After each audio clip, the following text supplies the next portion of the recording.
reading out the signals for the Baltimore Colts. Unitas gives to Amici. The Colts are the world champions. Amici scores. It's amazing, sensational, dramatic, heart-rending, exciting, thrilling finish in the history of college football. California won the big game. 5 seconds left in the game. Do you believe in miracles? Yes!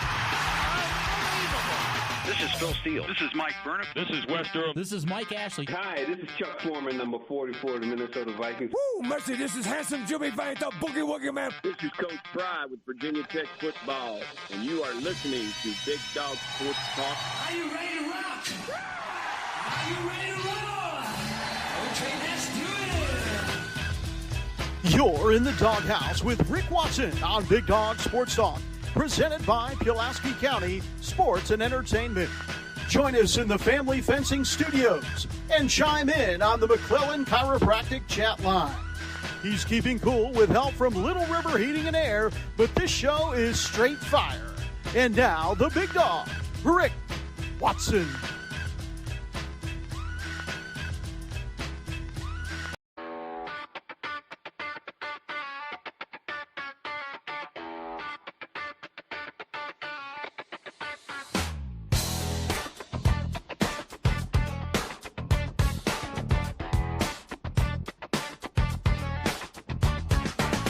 Rick Watson's got the mic, he's the big dog king. Cover sports so sharp, it's a new river thing. Virginia Tech fire, rapid pride too. Every stat, every play, he's bringing it to you.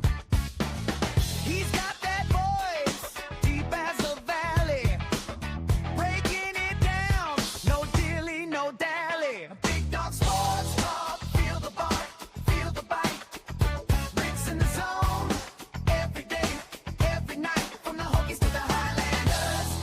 He's got the spark, Big dog sports talk, lighten up the dark.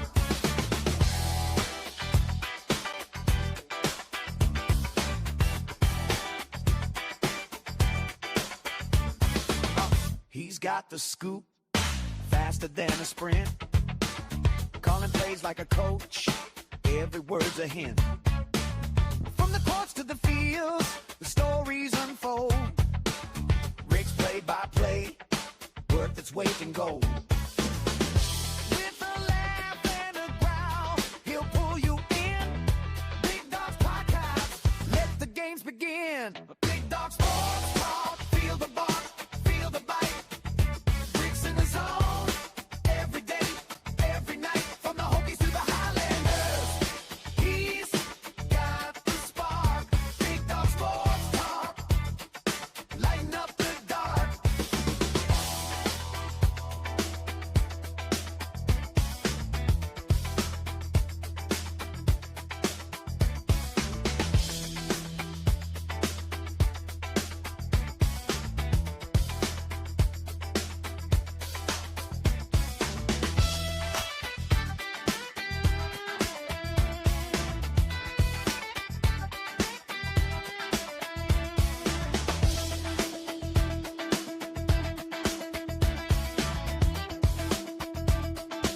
Sports talk, feel the bark, feel the bite. Rick's in the zone, every day, every night, from the Hokies to the Highlanders. He's got the spark, Big Dog Sports Talk, lighten up the dark. Big Dog Sports Talk, feel the bark, feel the bite. Rick's in the zone, every day, every night, from the Hokies to the Highlanders. He's got the spark, Big Dog Sports Talk, lighten up the dark.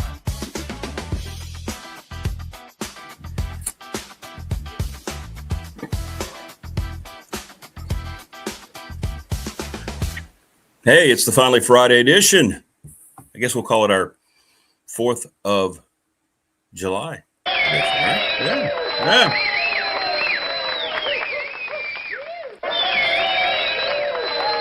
Happy birthday, America.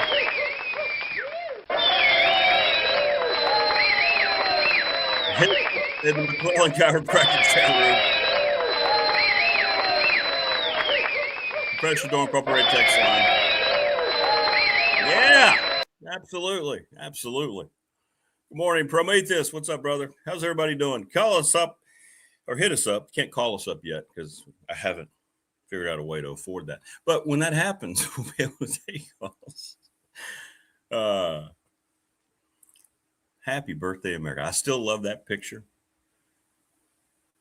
Mr. Quinn sitting there with his flag after winning the gold medal. Just one of the best things. Encapsulate the competitive spirit of these United States of America, the greatest country. It's not even close in the history of this orb.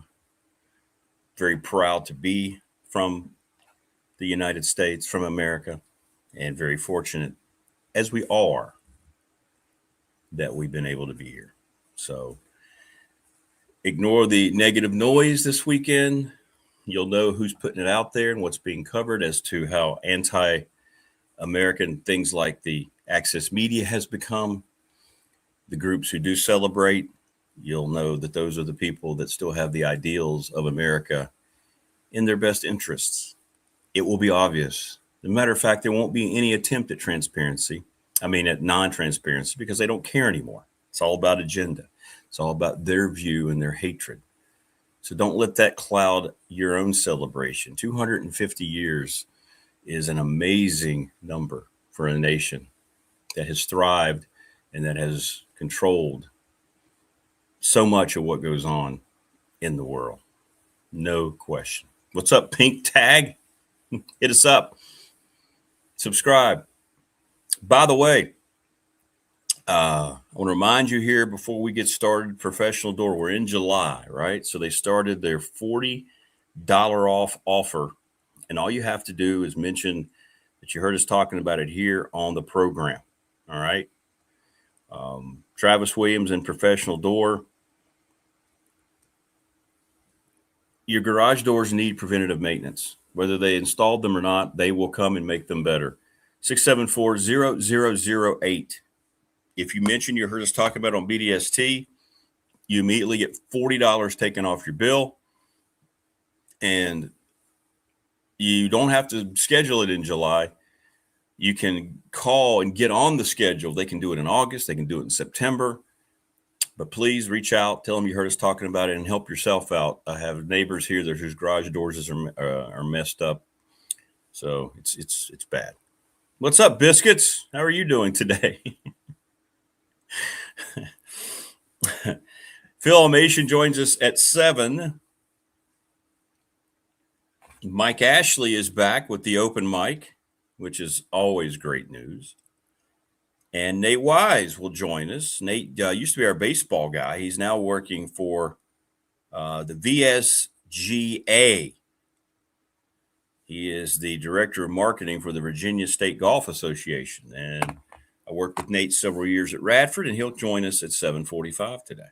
And we'll talk about all those good things. Had a great time last night. Big Dog Pop. It was our longest show. And it was also, so far, it's been our most watched and now rewatched show as well.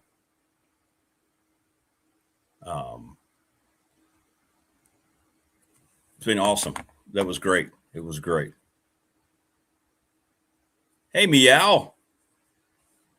Happy 10th anniversary. And her birthday? Really? Very cool.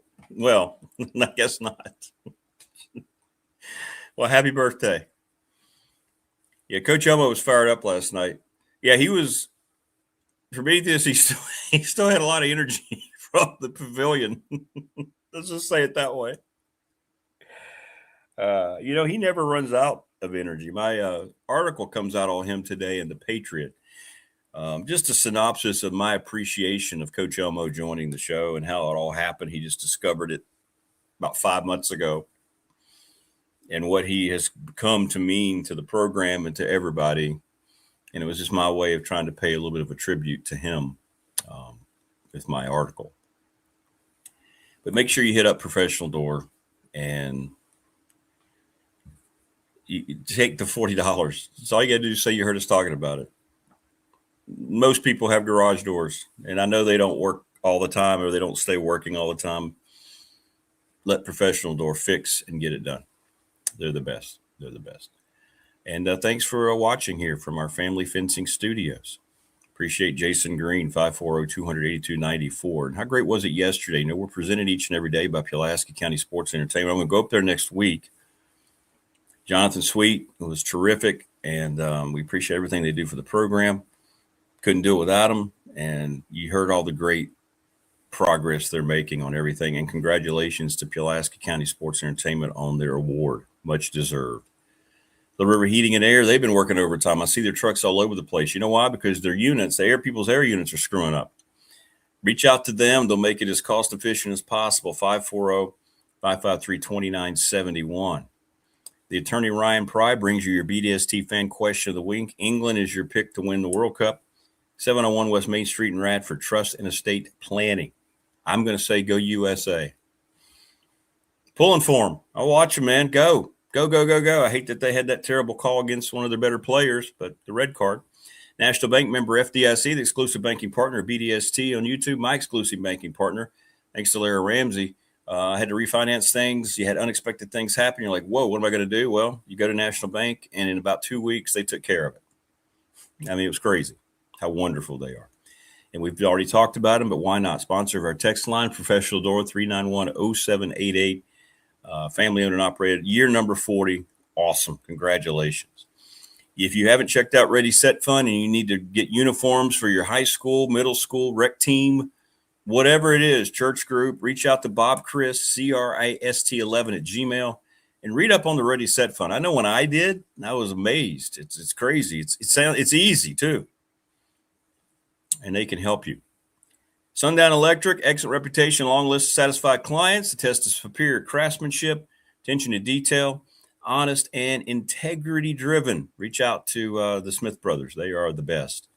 The NRV Super Bowl. We're having our bash the 18th. A lot of people were confirming last night during Pop. And we're looking, I think we're going to have about 20, 30 people there. That would be my guess if Morris is around. Morris was with us late last night too. 540-382-5525 starting this weekend. I don't know. They got some crazy good stuff for the 4th of July. I know that. So you don't want to miss that. That's going to be a lot of fun. Mark Hunley, McClellan Chiropractic. I'm going over there next Wednesday. Best chiropractor in the biz, sponsor of our chat room. And we're going to get me going through some of the stuff. It's going to be funny, probably.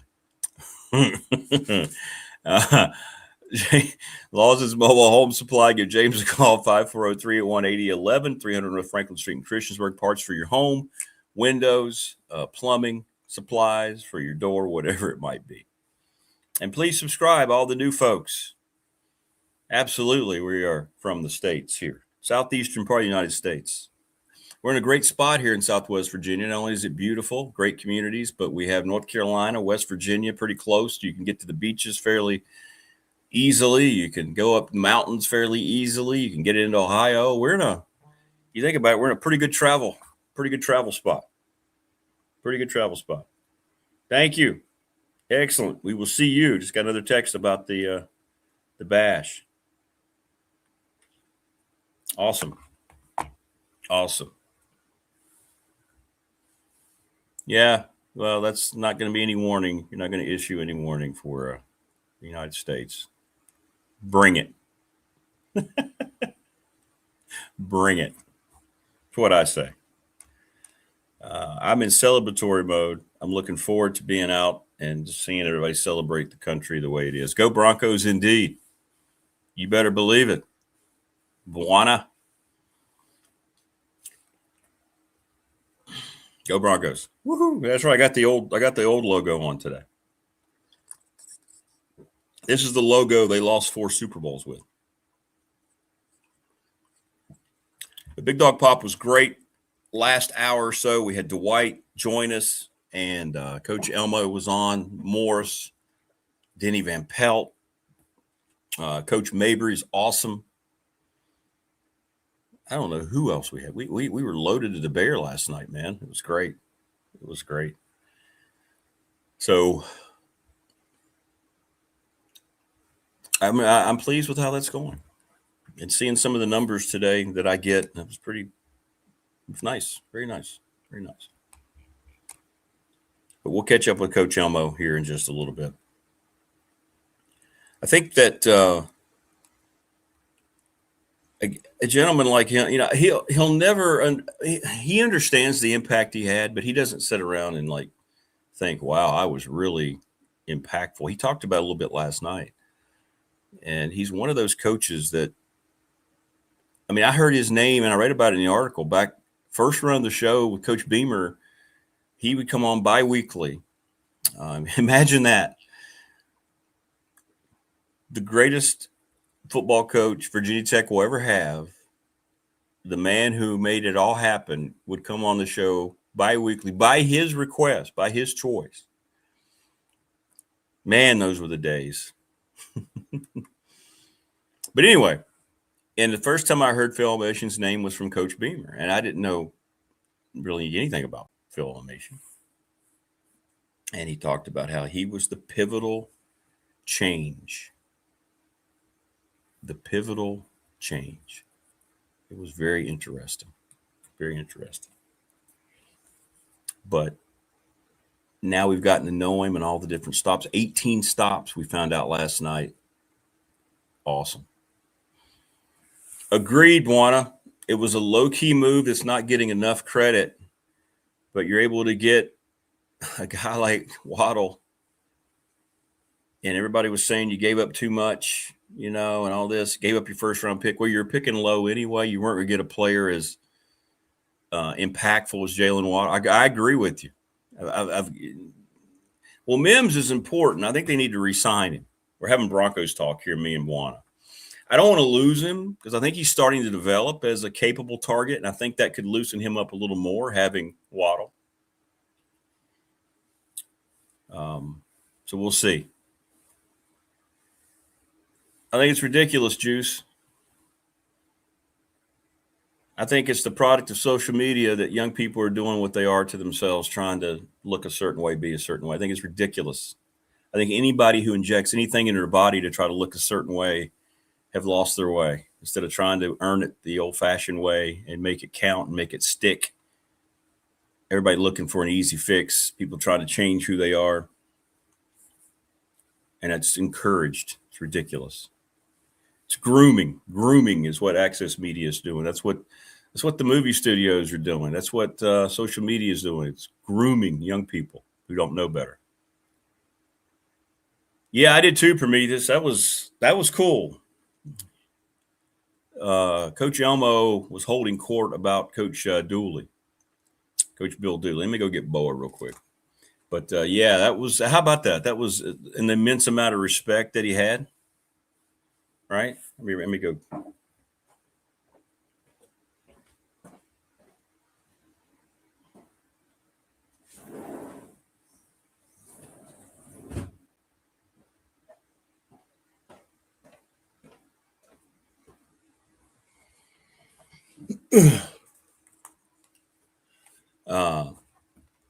So, yeah, how about that? That was cool to learn all that last night about Coach Dooley. I'm with you. So if you missed it last night, go back and watch. It was good discussions throughout. Really good discussions.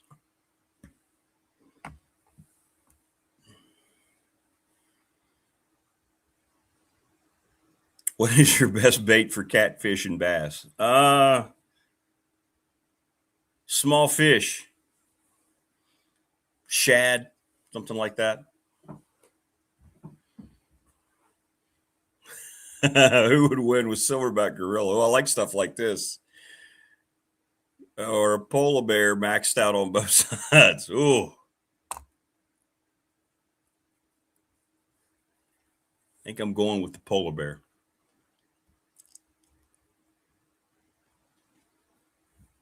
Yeah, I love the Bryant kid too, Buana. I do. Pat Bryant's getting better and better. He was low key. They took him out of Illinois, and he didn't run very fast. Oh boy, you know who else didn't run very fast? Now this is going to be somebody because like you're comparing him to that guy. I'm like, no, I'm not comparing him. Goober, that's good stuff, man. I love stuff like that. Thanks for stopping by. Please subscribe. What's up, Slatinsky? Hello, please subscribe. But, and again, I'm not comparing him to Jerry Rice, but the knock on him was he was too slow. And, Bill Walsh said, no, we're taking him. Everybody shut up. And now you see what happened. Now, Bryant's going to be, I think, a very good fit with what Sean Payton likes to do, and he catches everything. Mims may go. You're right. Franklin's development, Mims may go. I could see it's going to be interesting. Oh, you agree, Goober? Yeah. Don't you think polar bear to win? Yeah. Because I've seen some of those nature videos. My dad used to always watch them, and he would absolutely, educate me on animals. And you would see those polar bears when they got fired up. When somebody threatened oh my Lord, those female polar bears, whoo! I mean, you talk about you better just get out of the whole region. Yeah, he can block. He wants to block. Pat Bryant. Do I like UFC? What's up, No Mercy? How are you? Yeah, I do. I was a boxer. I'm a boxing guy. I don't go out of my way to watch it. I respect the hell out of it. And I know it takes a lot of training and talent. I have an appreciation for it. I'm still a pugilist. Boxing's a mess. Unfortunately, it's been so corrupted by the promoters and by really by HBO and the networks. But I do I appreciate everything about UFC, 100%. It's not something I choose to watch a lot, but I do. What's up, Big Al? How are you? Good morning. Had a farmer tell me the river was so low that when he caught a carp, it had a tick on it. It is really depressing. Matter of fact, I couldn't get my yard mowed this week. It's starting to get, and I knew this heat was coming. We need steady rain for several days. I saw that on X about Verhoeven. I did see that. Yeah. You know what I'm noticing? And y'all let me know too. This is interesting. We have the World Cup here on our shores, which is fitting for the 4th of July. Yeah, I saw that. Yeah, exactly. Officiating is terrible all across the world, isn't it? Right? All across the world. Like, we're talking about soccer, we're talking about international fans, and all I've seen is the same complaints we levy against American football officiating. No, he would not. Muhammad Ali is the greatest of all time. Muhammad Ali is my boxing hero. Yeah. No one. Mike Tyson even said, hey, just stop. It's all about Ali. But it's interesting to see the complaints about officiating in soccer from all the international fans, announcers, coaches. I'm like, this is us. This is us every Sunday, Monday. College football in the NFL, isn't it? It's terrible everywhere. And that official, by the way, I read up on it, that called the red flag against the states. It's going to put him shorthanded tomorrow. He's already been dinged for cheating. Why is he still officiating? This is another knock against soccer. Why do you put an official? This is like we were talking about the Texas Tech situation, right, with Sorsby. He's not going to get back in football because of his gambling. This guy was apparently proven that he was directly involved in changing matches around, yet he's back and he's in the World Cup. What are we doing? Is this you don't want to hurt anybody's feelings?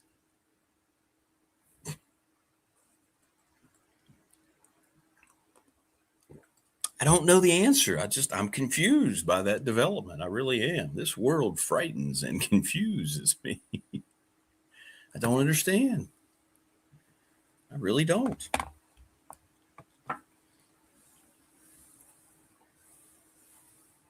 anyway. Yeah, the best player. So now he's out. He had to sit out because of the red card.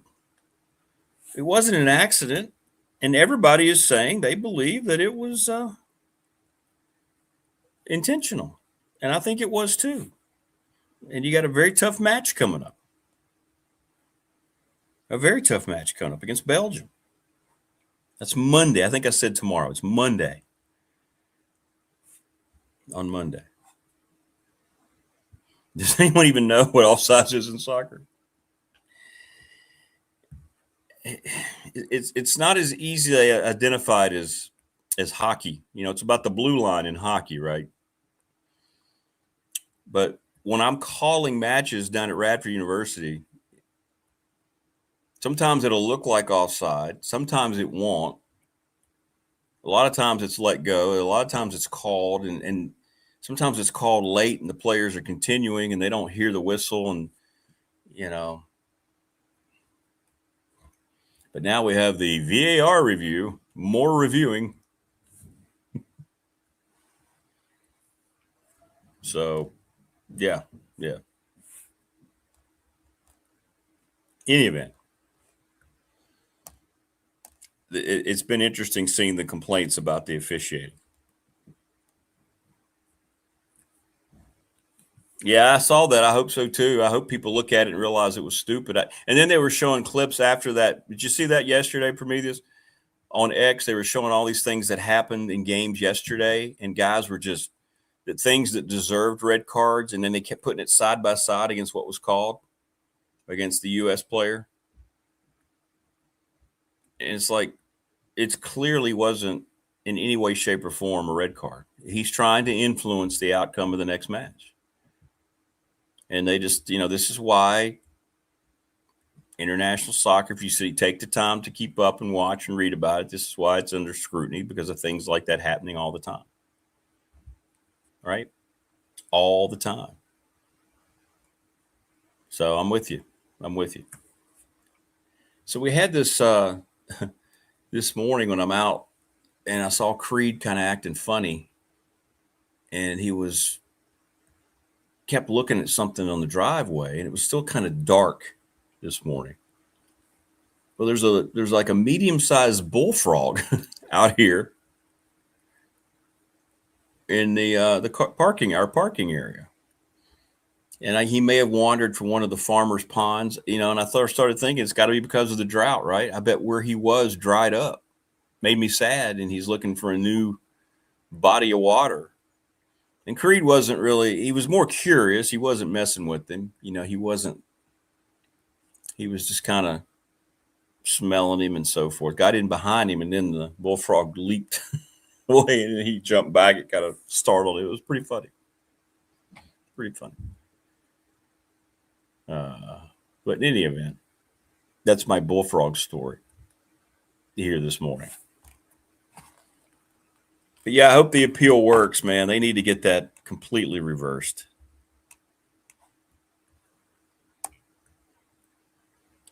There's far too much allowance of stuff like that. It seems like, especially internationally. You know, here we're going to raise, holy hell, right? Here we don't put up with that stuff.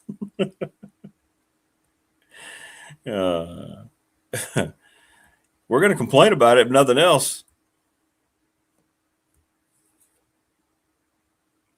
Exactly, Buana. Yeah, why do they have these issues in sports? F1 has they change racing results. Makes the NFLPA and the unions in sports. It does. It makes us look like we do things right. It is. International sports are always under. We always look at it and we wonder. Things change. They don't like the way things end. They find a way to change it, and that's what happened against us and this same official. But it has kind of marred a little bit. The officiating seems to have kind of marred this thing a little bit, to be honest with you. And you hate that. You don't like that at all. But we'll keep pulling for them, and we'll be pulling for them on Monday. Hope everybody has terrific 4th plans. Not going to do too much. Going to keep it kind of low-key here. It's very hot here, obviously. It's going to be 96 today. It's been that way. It's going to be that way through the weekend. start to cool off a little bit into the 80s next week. But here we are in July, football season, American football season. Will be kicking in August. And I'm looking forward to the start of that. It's going to be good. It's going to be good. Yeah, that and I said it at the time, and we never got an explanation. The call that went against Tech, and I'm 100% convinced in that Miami game,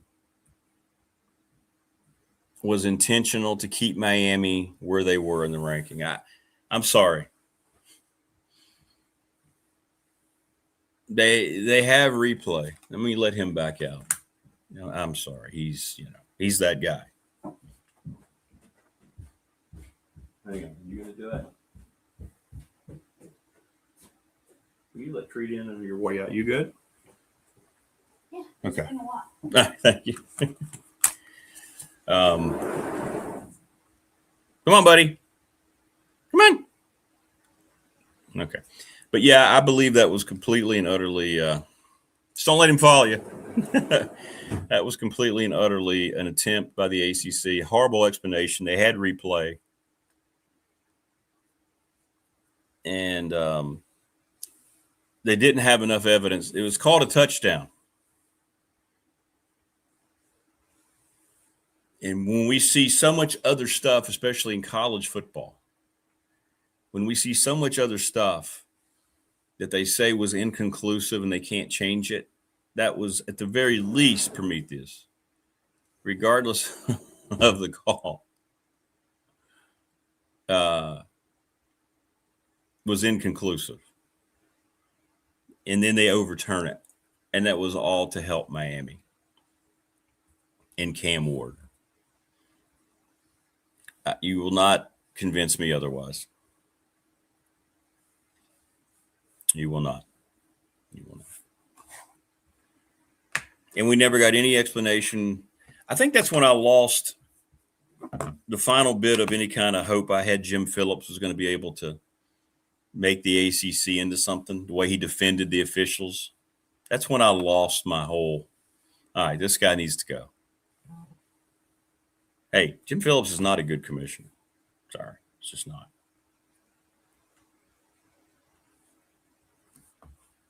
Wanda says, I'm not a fan of having these kids getting paid. Either make them school employees, representatives. That's going to happen, and I think eventually we'll see.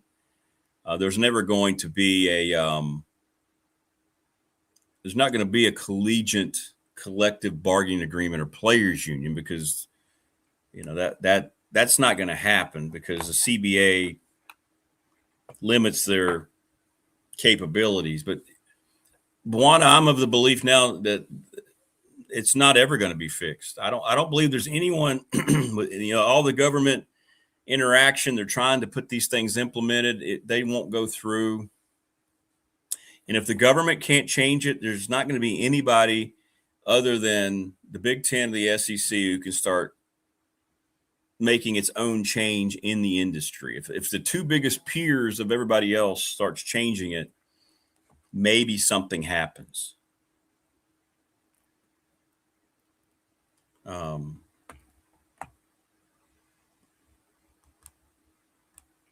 So, it makes your head explode when you sit back and you look at it.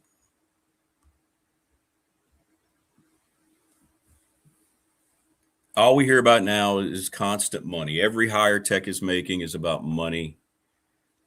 And I don't know in the long run if it's going to help. I don't know how much these TV deals. I mean, the next TV deal is going to be huge. The biggest we've ever seen. But if the cost of doing business continues to rise and these rosters in college sports continue at these just stupid amounts, I don't know if you're ever going to be able to say that you're in a good spot financially. Even maybe right now, because of what they've built up, the Ohio States and the Notre Dames and the programs like that, Michigan and some of these programs in the SEC have a pretty good reservoir of money. I don't know. I'll ask Coach Elmo that question, see what he thinks. And look, I think it's great. Tech's got fundraisers and they already have money coming in. That means they're going to be constantly asking for more and more and more. I think corporate sponsorships are going to be a big part of what Tech's doing going forward. You can't keep counting on your alumni and your donors. I mean, how much do you have in your pocket to spare? So I think maybe from a corporate perspective, you're going to see naming rights on things. Although we learned about the stadium naming rights, and you can't put anything on Lane Stadium the way the contract's written. Worsham Field, Lane Stadium, Castle Coliseum. Is there some kind of way to amend that? I don't know. But even then, I don't know how much money you're looking at. How long is it going to last with everything continuing to escalate? I mean, there are people every day on X that know stuff about college football and the environment, Big Ten guy, saying, look, Rick, rosters on the average are going to be, at this rate, $60 million is going to be what everybody's going to be spending. Everybody in power football. Just on its players. How can anyone look at that and think that this is what it was supposed to look like? There's already teams going to be at that threshold. Big Ten guys, institutions, one of them.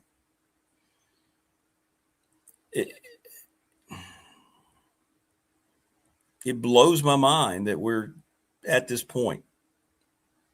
I had no problem with NIL the way it was structured. This is not NIL. They keep that legal term in there, but it's not. This is not remotely what NIL and the O'Bannon case was about. This was about EA Sports, imaging. This was about jersey sales. This was about being able, as an athlete, to go out and say, I'm coming here and I'm here in this community. Let me go, me and my agent, if I have an agent, let's go out and make some money through a business. If you want to use me as a spokesperson, let's go. That's NIL. Yeah, coaching buyouts. Why are they given? Why does Alabama give Kalen DeBoer $91 million out of the blue? When he had, 3 more years on his original deal? Just think how the draft changes. Moana says, stay in school and get paid versus being a third. Yes, that's happening now. Of course, now they got the 5-year rule. It's already been challenged. There's already litigation from players who would have it taken away that would have qualified. We don't want any more 23, 24, 25-year-olds in college football.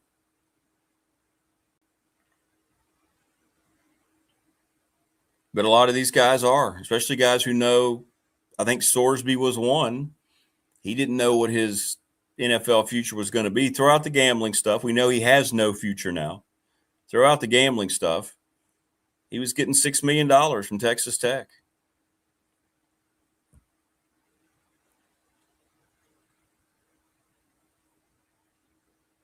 Baycott at North Carolina from the basketball side openly talked about it. He didn't get drafted. He's not in the NBA. And he knew that final year at Carolina, he was going to make, I think he was making like $3 million. And he realized that he could stay in school, make that kind of money. He wasn't going to make that in the G League.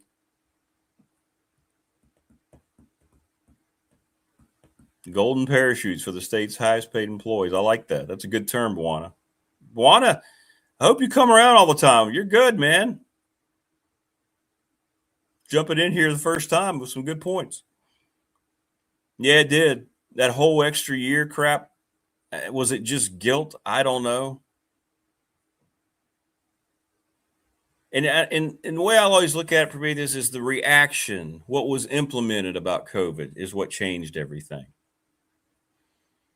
if it hadn't been completely and utterly spun as something that it wasn't and overreacted, and we just handled this as something, okay, well, we need to look at this. Let's see how preventative we can be. It would have been like anything else, and we could have done it and kept going with our normal lives. And now we know the truth. Don't get me started on that, because then it becomes a political thing. But with Fauci, we know all that was just complete crap. We know the origins of this. So, yeah, it was intentional, trying to destroy the society, and it did. They accomplished what they wanted. It was a great experiment. The great experiment succeeded, and it's very, very sad that I still see people 5 and 6 years later driving around in cars by themselves wearing a mask.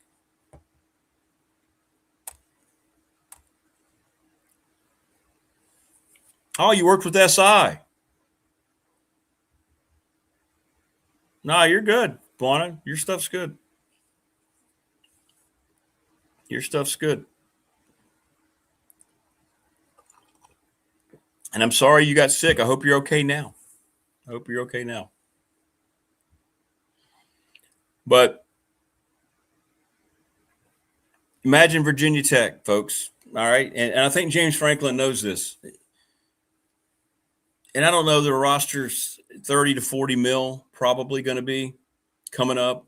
He probably is already talking to his new AD and the guys from FAU saying, this isn't enough. Like, what are we going to do? And I think most of the revenue, when you hear about raising revenue, it's about paying players. Like, I don't think anything else is outrageously inflated. But what is the roster construction costs. And how this has happened and how these players have gained so much leverage over the institutions and the programs. I have no answer as to how we've gotten here. Right? I have no answer to how we've gotten to this point. How do 18, 19-year-old kids, 20-year-old kids, how has none of this been challenged? Big Al says, read an article that said current college payments to athletes is $3.5 billion, projected to be $5.2 billion by 2030. I bet you it ends up being a lot higher than that, Al, if we don't get some kind of control, some kind of system in place. I don't see a system happening. I've got no hope at all. Look, I know we're Radford and we're a lower mid-major, but we are a Division I program, and we have meetings and we sit in on conference calls. There's nobody who sees anything coming down the pike that's going to fix any of this. So I think when you see Tech constantly talking about this, it's for two reasons. One, it's legitimate that they feel like they don't have the money when they know. I mean, James Franklin just left a blue blood. He knows what kind of money they have and what it takes. He's at Vanderbilt. Even though he was at Vanderbilt, he was still in the SEC, and that was on the cusp of them becoming what they became in football. So he knows what it's going to evolve into. And I think the best thing about Franklin being here so far is that he has woken people up to the reality of what it takes around Blacksburg to be a viable program. Would you agree with that? Don't you think that's been, if nothing else, let me show you what's going on. Let me walk you around these facilities and show you how unacceptable they are. What the hell are we doing? He said that at the Chamber of Commerce. He said that in front of the people. He goes, I looked around. He had his arms out like this. He said, what in the hell is going on around here? This is Virginia Tech, right? So that's been, I think, the best part of him being here is that awareness. And now all the people who didn't have the awareness are out that should have had the awareness. You give kids like Chaz Coleman $3 million, and then he quits, or Sorsby. Yeah, that's why none of it should be guaranteed. At the very least, don't you think that could happen? Right? Shouldn't you be able to say, here's your contract. Here are the stipulations. Read them. You got an agent? Show it to them. You got your parents? You got a handler? You want to be paid like this? It's got to be an employee type of agreement. You've got to contribute. You're not just going to walk away. You get caught for gambling, your entire contract is voided. How about that? If you want to make a big push on fighting back, and don't get me started on the lack of, why is there such a lack of action on gambling? Right? Why is there such a lack of action?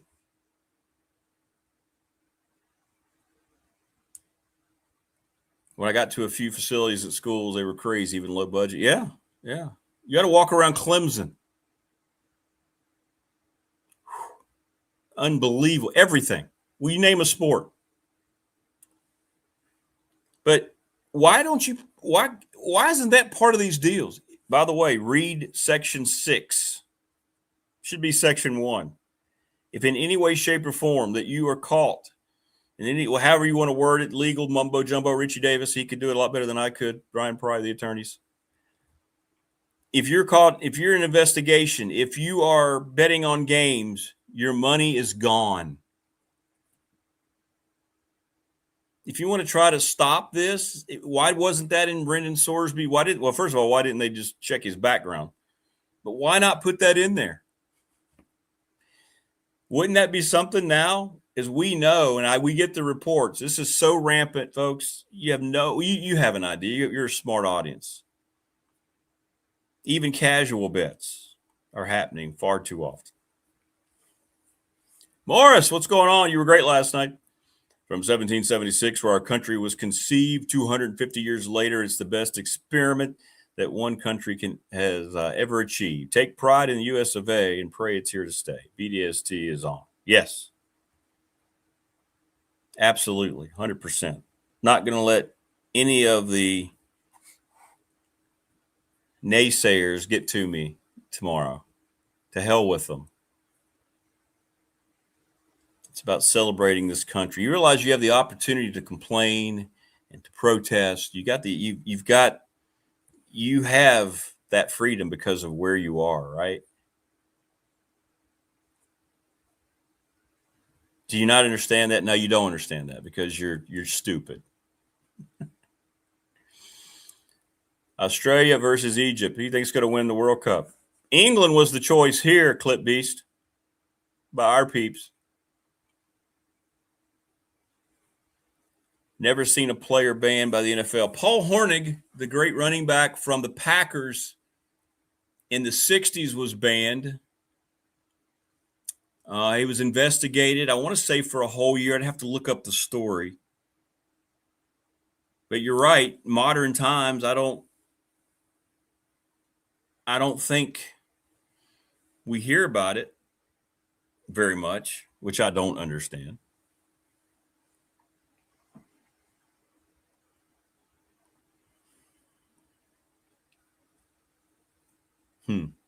It's a good point. But I don't understand why it's not written in the contracts. Because it's an epidemic in college athletics, folks, with these young people. Younger people. I mean, you heard Todd didn't talk about it a whole lot because he can't, but he mentioned what they try to do to be preemptive on it. But trust me, every school across the country has made it an interior priority. Virginia Tech's doing it. Right? Merle Haggard, if you don't like it, leave it. Running down our country. You're walking on the fighting side of me. Yeah, I'm not going to tolerate it, especially this weekend. Yep. Booze, you lose. There you go. That's like American fans in football. My home country, Norway. I don't even need to watch. I'm going to get wasted and probably get frustrated and throw a puzzle into the woods. Look, nothing makes me angrier than watching the Broncos. I'm with you.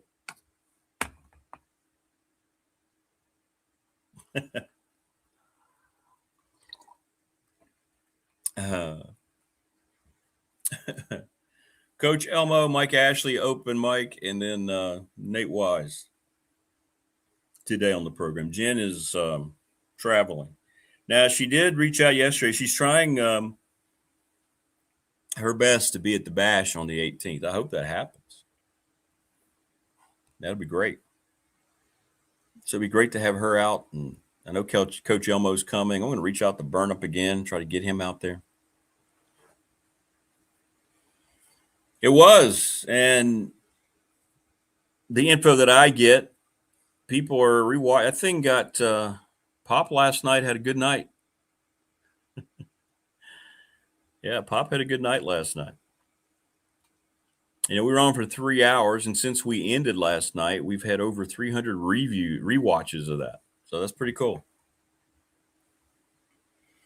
I know, and that's the way it is, Buana, really, in the NFL, right? Because it's the way it's constructed with parity and everything.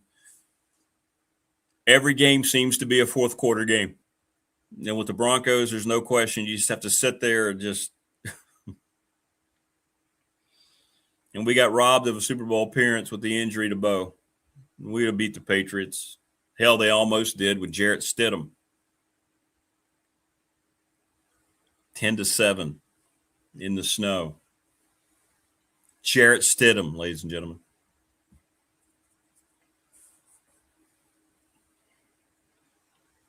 But the NFL rules because of that. It does. It does. It does. I wonder if Coach Elmo is going to – I'm not even going to question whether or not he's going to wake up. He'll be here. He showed up last night. Dwight was great. Dwight sent a message on the Dwight sent up a message last night. Said, "Hey, I was going to be on, but my wife wants to go to dinner." I said, "Well, that's an easy answer, man. Go to dinner, eat well. We'll see you next week." Nope. He decided to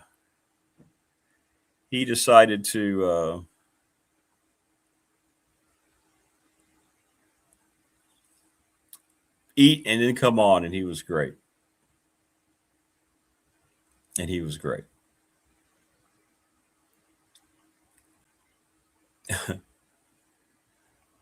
The bots are kicking this morning, too. I don't know what that means. I look like the Costco guy. You know, I've never stepped foot into a Costco. I never have.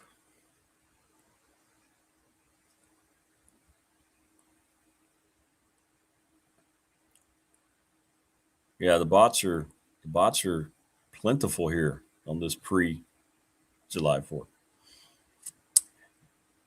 Yeah, I think it's a good defense. Losing Jonathan Cooper. What do you think, Buana? I don't think he's going to be a Bronco ever again. I think this is going to be bad. Broncos defense is very, very good. It is. We have Vance Joseph has turned out to be a guy who wasn't a good head coach. That's what Tech's hoping. Yeah, I'm deleting them as we go, Buana. I'm deleting them as we go. We never delete this gentleman joining us now on the program. He is Coach Elmassian. Coach, did we just spend the night together? We wake up together. We're going to start talking. I feel like I'm at your house. Thanks for jumping on last night, man. That was fun. Wasn't that fun last night? I'll tell you what. Janet, this morning, she goes, "You were on till 11 o'clock last night." I said, "No, we weren't." No, we weren't. No. God almighty. That was fun. Yeah, it was fun. That was fun. It was we were on for over 3 hours, but that's fine. That's what we don't really have a time frame as if the conversation's going great, and that's what it was doing last night. So it was good. It was good. Well, hey, I hope your Janet's okay with that. Jeez. Yeah, she fell asleep and she was like, "Are you just now getting done?" She kind of woke up. I went, "Yeah, it was a great show." Well, you know what? Like anything else, you can blame it on me. I'll take the hit for you. I may have done that, by the way. She's going to come, by the way. Hey, She's coming. Wouldn't be the first time. Yeah. She's coming to the bash, by the way. She's coming to the bash. Awesome. Yeah. Good deal. Look forward to it. So today, Coach, my article comes out about you, and it's not necessarily, I don't have like this in-depth thing, but it's just like I wanted to show an appreciation for having gotten to know you in the short time that I have. And I kind of briefly mentioned how you stumbled across the show and you reached out and let's do it. And now what it has turned into. And I don't know if I never take the time to thank you enough, but man, you've made such an impact on the show and on me and on our listeners. I mean, they just eat up, and we just sit here and go to school every day, go to class every day, man, when you start talking about the realities of college football and coaching and players. And it's been awesome, man. It's been awesome. You have some first class people on. I mean, just between the NBA and the NFL and the Todd Grantham and all the people you have on, I enjoy listening to because I get to learn things and it's a positive. It's a positive spin in a negative sports world. That's a great point. That's a good way to say it. Yeah. To a point, there's so much good from sports, obviously, but it is the money-wise, especially collegiate sports. It's as popular as it's ever been. Just look at the crowds that Virginia Tech attracts, and they've only had 4 winning seasons in the last so many 10 years. Right. Like Dwight was saying. Dwight was talking. Yeah. It's the most popular of all of the sports in its history. When I was there, we were winning. We were winning. You'd have the most, maybe 40,000 average, 45 average in a 55,000 seat stadium. So it's the good news. The bad news is, it's going to cost you to maintain. It's all about maintaining potentially what you have in your programs. And you look at it's funny, you were talking about the finances. Well, you look at what Tech has now with their facilities, the indoor facility, football indoor facility is phenomenal. But back in the 70s, early 70s, Virginia Tech had one of the first indoor facilities in the country. That I can't remember what they called it at that time up by the old practice fields.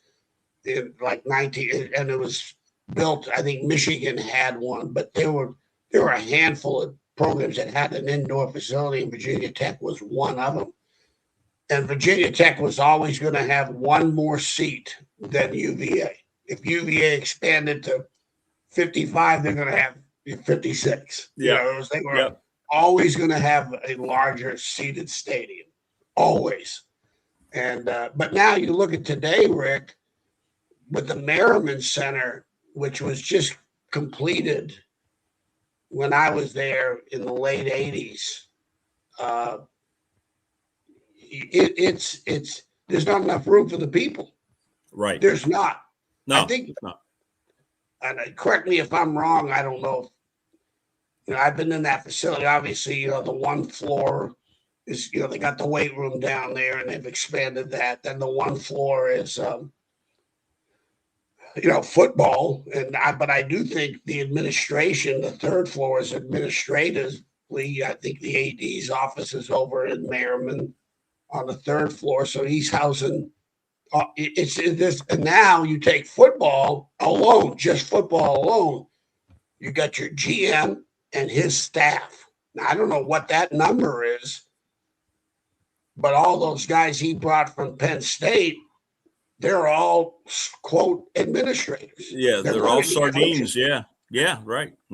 And because you got your GM, which now is going to branch off into, in NFL terms, the scouting department, which branches off into draft and free agency, which is portal and high school for college. So you have to, I don't know how many that number is. Yeah. But, you're paying these guys. Are they full-time guys that get all the benefits of health insurance and retirement and things of that nature? You end up, you have that number of people, along with the assistant coaches and now the analysts. I don't even know where that falls because those guys, from what I heard, maybe someone can correct me, Todd probably better than anybody, they can go recruiting. They can go on the road. They can coach. There's no such thing as GAs anymore, graduate assistants, and you only were allowed 2 on defense and 2 on offense. One time it was just 2 of them, 1 offense, 1 defense.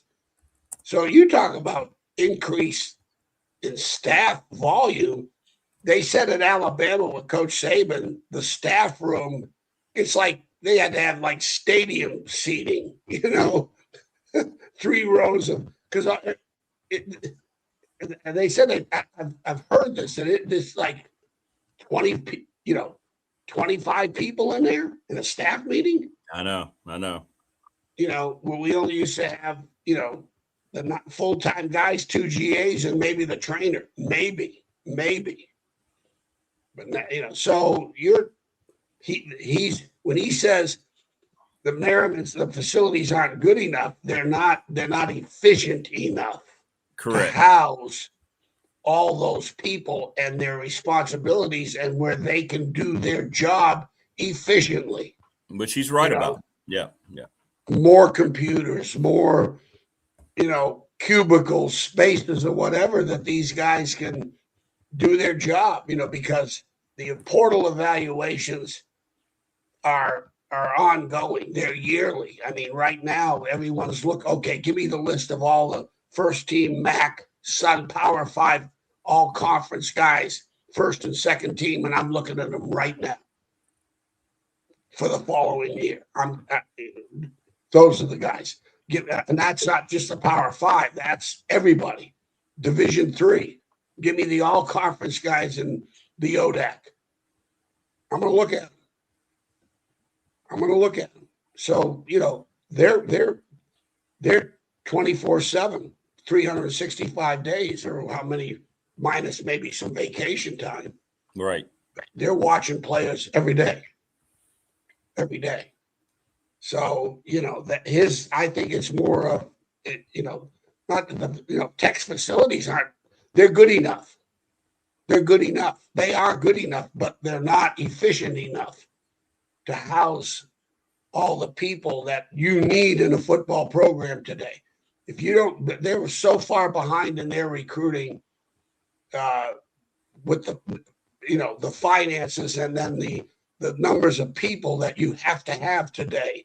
You have to have an NFL administrative staff to survive today. You have to stay up, to turn those rocks over, find the players that you can win a conference championship. It all starts with,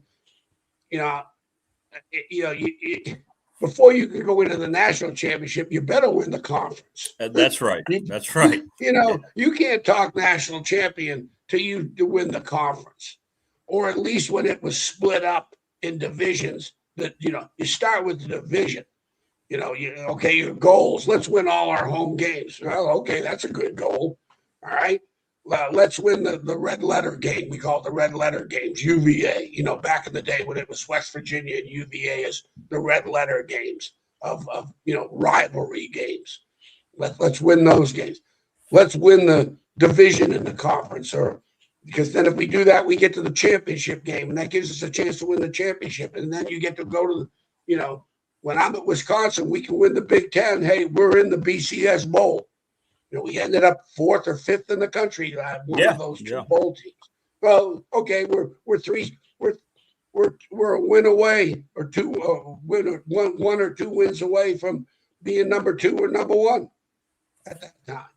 So, and they've got the facilities, but what they don't have is the efficiency in the facilities because the manpower has quadrupled in their administrative part of the football program.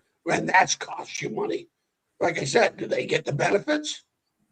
The analysts right now, you can make $60,000 to $100,000, $150,000 as an analyst, just being an analyst, part-time guy. Yep. That's crazy. Most I ever made was $160. The most. That's crazy. That was Isn't the that most. Crazy? Wow. At Nebraska. Wow. The most. And probably had more 50,000 a year jobs than I had. I think I only hit that one. I hit that one time. 2 times maybe in my career. That was it. Well, it's crazy, the cost of doing it. Hey, we got people asking you coaching questions. You ready? Let's roll.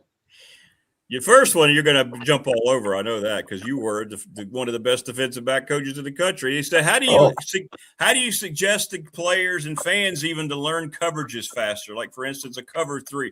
How do you go about teaching guys how to be instantly, recognizing what's going on and what you need to get into? It's hard. The TV doesn't do it justice because you're not able to really see it until you see the replay. But, like Coach Saban said, when it's all said and done, it's not necessarily about coverages. It's concepts. And you can only divide that field up into so many parts. Okay. You can take the football field, the width of the football field, and divide it into thirds. Okay. Hash marks to sidelines and hash mark to hash mark and hash mark to sideline. So you got thirds. So, and basically the middle of the field, you have middle of the field safety concepts, or people call it 1 high. Where you take the field, we're going to divide it into thirds. Now that middle of the field concept could be pure zone.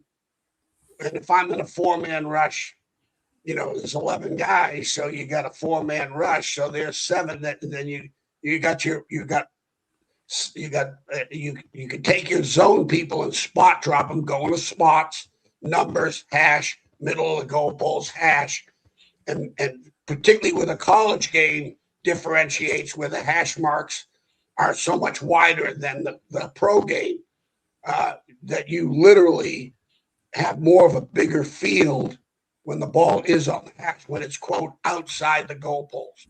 When that ball's outside the goalpost, that's a hash mark deal. You'll see when the offensive tackle lines up to the boundary and he's on the hash, then offensive guys have calls for hash marks and defensive guys have calls for hash marks to the field and to the boundary. When that ball's in the middle of the goalpost, now you've got, larger fields to both sides to attack and to defend. And so what happens is, so you got middle of the field concepts, taking it, dividing into thirds. You can play, but you can also play man coverage with a middle of the field safety, which a lot of people like to do today. More people are going back to middle of the field concepts because of what's called the RPOs, the run pass option deals, to cover down on the receivers and still, be able to defend the run. Then you got split safety concepts. Okay, splits, you can take the football field, divide it into halves. So you got 2 deep, cover two half safeties with zone underneath.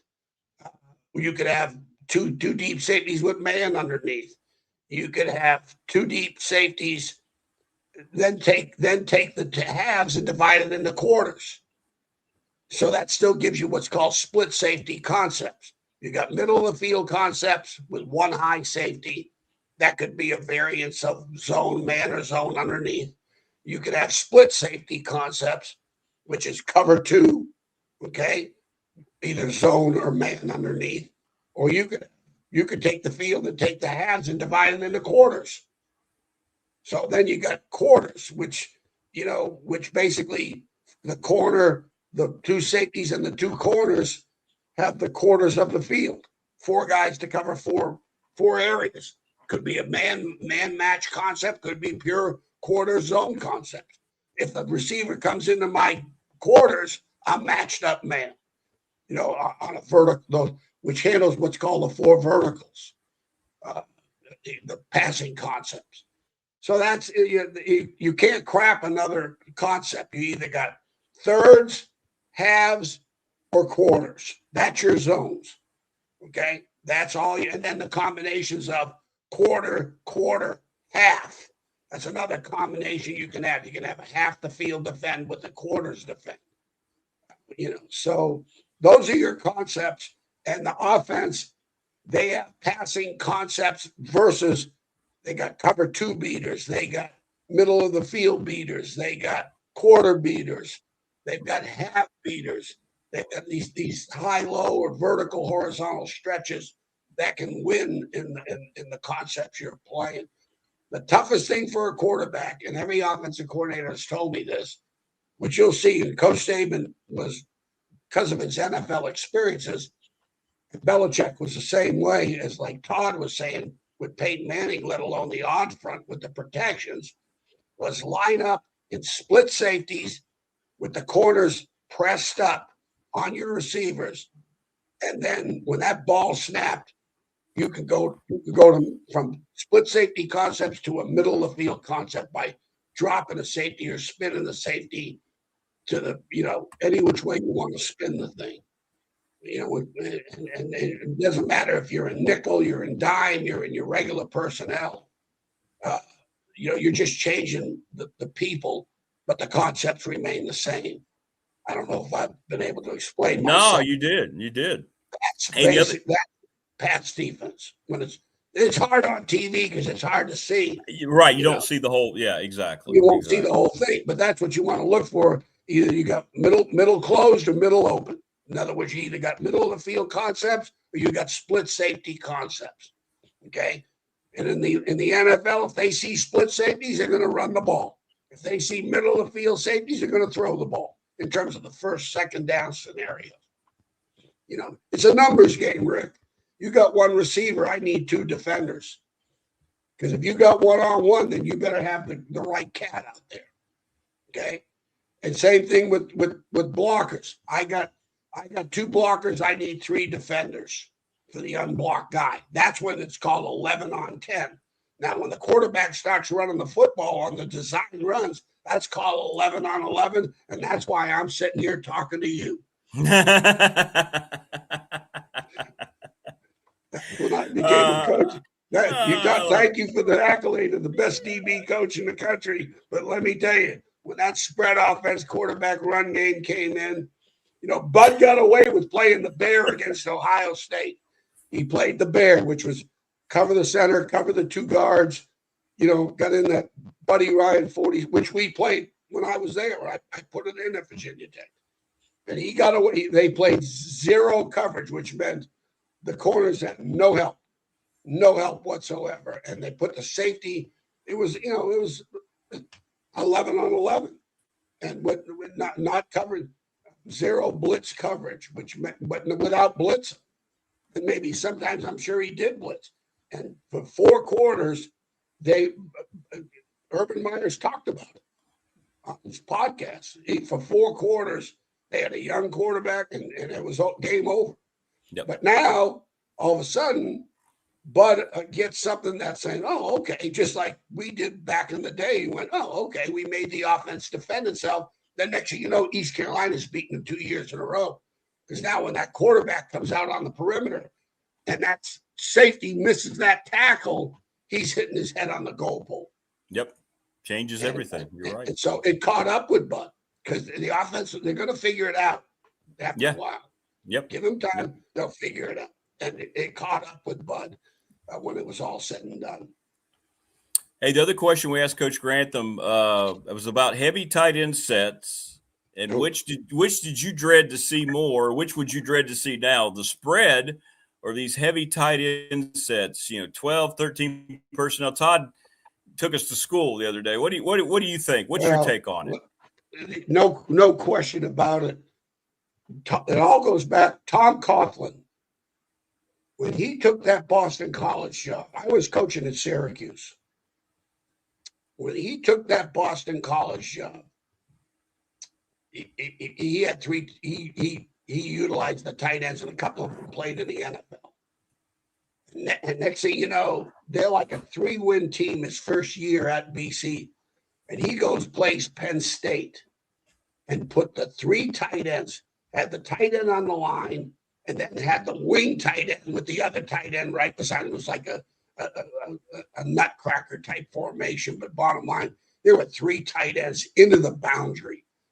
And Penn State's playing what we call field defenses. And this is when the hash marks were even wider back in the 90s before they moved them in a little bit. And they put 42 points on Penn State. They ran that sweep. There were too many. They didn't have enough bodies to cover all the gaps that were created. And we call it, as Todd referred to it, as a broad blocking surface. And next thing you know, they basically outflanked them, when it was all said and done, and ran that sweep into the boundary. And when I was at Syracuse, that's where we went to the 8-man front. We had to go true 8-man front and get bodies in those gaps. And we beat them. We beat them 2 years in a row. And the first year we beat them at our place, and the second year we beat them there. But they were a big pain in the tail. And then he ended up having the great year by the time 94 came around. 94, he had Glenn Foley, a quarterback. He matured enough into a pro prospect, and he had a great year. But it was a physical pain in the ass. And so, yeah, that to me, it's a coaching nightmare when you have a tight end. I've always said it's the X factor. And plus, in college, the problem was, you see, when Rich Rodriguez goes to Michigan and literally destroyed the program because they're not recruiting the tight ends anymore. They're getting all the wideouts, these Nat 5, 7, 10, 9 receivers. For the spread. You never put a premium on the offensive line. Usually you're in the spread for a reason. Like Joe Tiller, he knew at Purdue he couldn't beat Michigan and Ohio State with the offensive line. He loved Iowa. He loved Wisconsin. He wanted to do what Barry did at Wisconsin, but he couldn't do it. He was an old offensive line coach. He hated the spread. He told me that because I can't stand this offense. He wanted to line up and smash people. That's a fact. But that's they win when they get Drew Brees in 2001 or 2, whatever. They win the Big Ten and go to the Rose Bowl. Yeah. They go to the Rose Bowl, and Drew Brees is, next thing you know, I've been in those battles. It was unbelievable. He changed Big Ten football, because he was at Wyoming with it and did it in the Big Ten. And not that it was true spread throw the football, not spread run the ball. And so it affects your recruiting, is my point being is you can't recruit enough tight ends. Warren Sapp was a tight end his redshirt freshman year. You can't get enough of those guys. They can do so many. They can go to so many different places for you. J.C. Price, I think, was a linebacker tight end. We had more tight end type kids play in our defensive front in 93, 94. That in high school, they never played the position that they played in high school. They didn't. We moved them around to create speed. Most of your tight ends could be 4'7", some of them 4'6". I had a kid at Boston College, great story of recruiting. And when Dan Henney was the head coach, we had a pro offense, which means we're going to recruit tight ends. And you can't, big backs and tight ends, you can't have enough of them in your program because they can go a lot of places. Yeah, 100%. I had a kid at Boston College named Stalin Collinet. And he was a tight end from New York, Dominican Republic kid. And he was a tight end. They moved him to defensive end. He ran 4'8", 4'7", 5'4", 6'6", 250 pounds. So I get to BC. Jim Reed called me up and said, Phil, Dan doesn't like the kid. He thinks he loafs. He thinks he doesn't give great effort. He's a great kid. Okay, he's going into a senior year. He goes, you hang with this kid. He's a great kid. You're going to love this kid. Because he was the D coordinator the year before. So I called him in the office. I watched him on film. Now, I never confused lack of effort with lack of speed. I'm used to Cornell Brown and Hank Coleman, guys who could run. I mean, 4'6" kids.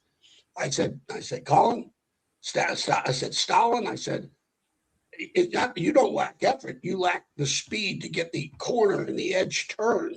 Big difference. Yeah. Huge. Yeah. He's 6'6". He got great, he had length. He wasn't very strong. Boston, that's another story, but the strength program was horrendous. And that wasn't the kid's fault or the coach's fault. It's just the setup of getting there in the summer because of the expense. Okay. And I said, you need to stay here in the summer. I said, this is prior to spring. I said, I want to move you inside. If I tell the pro scouts you're 6'6", 250 defensive end, they're going to want to know what number you have. They're going to scout you. You're a senior, and you're at Boston College. So they're going to come in, and you will be scouted. And you run 4.8. If I tell them you're 6'6", 275, and run 4.8, but you're an inside player, a 3 technique, they're going to want to know your name. And there's a big difference between knowing your number and your name. And so put on 25 pounds, stay, because he could. Stay here in the summer, live in the weight room, put 25 on, eat anything you want to eat, don't care. I said, come in great shape. I'm going to put you inside. Okay? Now, this kid's going into his senior year. He's not even all conference. He's not. He's starting for Boston College. That's all he's doing. We're playing Michigan. We lose them 21. We have a bad football team, too, by the way. This is the gambling team that fractured this team. Right. We're playing Michigan in the big house. He beats the ever-living crap out of their garden. I mean, beats his ass. Okay? Next thing you know, I got a line of pro scouts out the door. Who's this? He was a 4th-round draft choice, started for the Minnesota Vikings on their Super Bowl team. Just on the one move. He was all Big East. So you can't get enough tight ends in the recruiting process. Can't get enough. And they create nightmares for the defensive coordinator, like your Kittles, your Kelseys. When you look at the great teams in college, they're going to have tight ends that can affect the game. Coach, I got to show you something here that Coach Mabry sent me. You ready? Oh, Jesus. Look at that. Who's that guy? Jesus. Look at the hair. See what 40 years of coaching? Look at me now and look at me then. Look at that body. Look at that streamline. Look at that neck. Good Lord, man. You were a stump. Jeez. 1979. My first year coaching the fair in the old trophy room. That's the old trophy room. How about this one here? Look at this one. Oh, gee. Oh, now there's a story in every one of the gentleman on the left, my left, is John Zernhelt. John Zernhelt played for Jerry Claiborne on the great Maryland teams, that went to the Cotton Bowl. He played with Randy White and those guys. And ended up coaching, had a great coaching career. He ended up coaching in the NFL for years and then retired. He then ended up scouting and then he's living at Fairham. Of course, you got Coach Norton, Joe Hart, the president of the university, myself, and then the gentleman on the right. That's my guy. That's the head of the economics department. He was my D-line coach. Dr. Bruce Maddox. Got one more. There you go. Wow. Look at that. That player, that was Rusty Hamilton, our free safety. Yeah, he was our free safety. He was a heck of a player. Before the game, we do bull in the ring before the game, and he knocked himself out. Starting free safety, knocked out under the bench on a pregame warm-up. We got him some smelling salts. He was okay. He started. You look a little like Tommy Lee Jones there from The Fugitive a little bit there, right? Don't you think? Yeah, I think, I was the fugitive. Trust me. Thanks, Coach Mabry. We wanted to share those with you this morning, man. That's great. That's almost scary after looking at those pictures. No, it was awesome. That was awesome. Best 4 years of my life right there, buddy. Yeah, I know. But Coach, can't thank you enough again for jumping on today and last night, man. It was great. Just people were it's just awesome to hear you. And I'll send you a copy of the article today. And I hope, again, it wasn't a whole lot, but just me letting you know how much I appreciate you and value having you on, man, and getting to know you. Well, and it's have an a chance honor to to be you. on the show. I truly mean it. I'm flattered and honored to do this. It's get to share, help people if they want to know about. I think I still got to. I'm not like Todd is one of your best resources as far as the college football today and how and the who's and the whens and the whys. Yeah, he does. But I still have a perspective because of where we were back in the day and some of the things that in this game, I don't care. The money you can't buy and you never will buy it. Money's not going to buy you respect. You can't buy Correct. it. You got to earn it. Money's not going to buy you a heart unless you need a transplant at an older age. But when you're 18, 19, 20, 21 years old, it's not going to buy the heart. It's not. Yep. You got the values that football still. Hey, let me let you go. But I watched soccer for the first time in my life.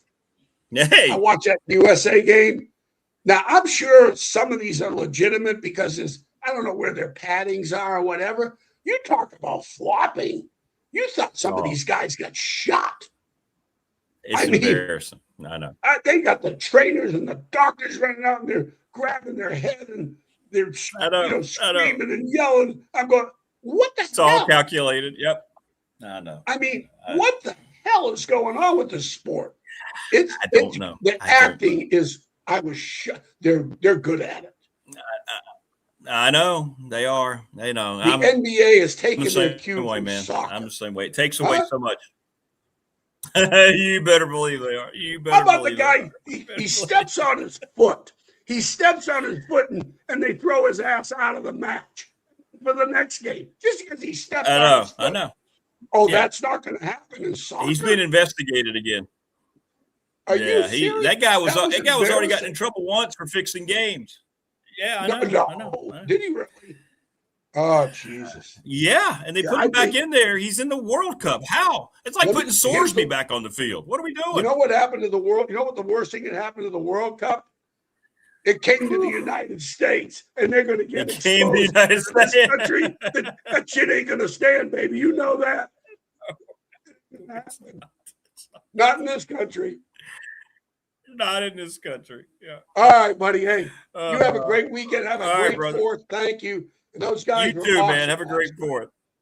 All right. That was great. You were too, man. You were too. Thanks, Coach. Appreciate you, man. Yeah. Great stuff. Coach Elmo here on the program. Good morning, Chris Lester. How you doing, brother?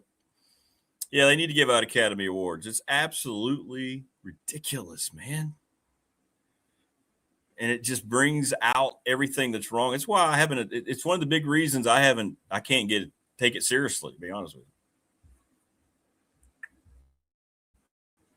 you. Jeff, your daughter play. Mike Ashley's going to join us, and then Nate Wise coming up, by the way. You said your daughter's a soccer player. I don't see it in college women's soccer. Like, there's no flopping in I don't see it. On the men's side, it's almost laughable. You have a lot of international players, a lot of international influence. But it's really bad. It's really bad. Professional Doors offering $40 off your service for preventative maintenance right now to celebrate 40 years in business, July 1st through July 31st. So do not hesitate. All you have to do is mention the show that you heard us talking about it, and you can schedule it for August, September, whatever. But you have to schedule it in July, not for July. 674-0008. Reach out to Travis if you have a garage door. I mean, you want the best people taking care of your door going forward. Bring those folks in. You'll never go anywhere else. All right? Be sure to reach out to them today. And presented each and every day by Pulaski County Sports Entertainment. Thanks to Jonathan Sweet. It was great to have him on yesterday. He was terrific. Family Fencing, sponsor of our studios, 540-200-8294. Thanks to Jason Green and Mark Hunley, McClellan Chiropractic. Sponsor of our chat room, which is always popping. Best chiropractor in the business. If you're local here, 155 Walters Drive, make an appointment today. I'm going to go over there on Wednesday, and I'm going through the gauntlet. The River Heating and Air, 1095 Radford Street in Christiansburg, 540-553-2971. Lawson's Mobile Home Supply, 300 North Franklin Street in Christiansburg. Give James a call at 540-381-8011. I think he's coming to the bash, by the way. Manufacturing home parts, windows. The BDST Fan Question of the Week brought to you by the attorney Ryan Price, 701 West Main Street in Radford, Trust and Estate Planning. National Bank, member FDIC, the exclusive banking partner of me and this program. They are the absolute best. ReadySetFund.com, a series of text messages can help lead to success to your group financially. You can do it for a week. You can raise over $4,000. Just ask the Floyd County softball team, ReadySetFund.com. Sundown Electric, one of the best local businesses in the region. Reach out to them. 5-star ratings. High integrity, low cost. Yeah, that's why the Smith brothers, are continuing what their dad built so successfully in the NRB Super Bowl. 540-382-5525, where we're going to have our bash. Looking forward to that. Check out their specials this weekend. You've got Midnight Madness, the 4th of July. Why not spend it in a bowling alley? Nah, Buana, that was great. Great stuff. Mike Ashley has not joined us yet. Nate Wise is scheduled at 7:45. So, Mike, where are you? Mike may have overslept. I think Mike was enjoying some fourth stuff yesterday. Pretty sure that he was. There we go. There is Mike. He's entering the studio as we speak. What is going on, Mr. I don't know. I've been on the computer so much, I'm bleary-eyed. I can't even see stuff in front of me anymore. I'm going to have to go see the eye doctor. This is terrible. What am I going to do if I can't see stuff, Rick? Jeez. You'll see stuff. You'll figure it out. Because you're TV, okay. That's how I've measured with my eye doctor for years. I said, look, I sit across the room, and if I can read the scroll on ESPN, I'm okay.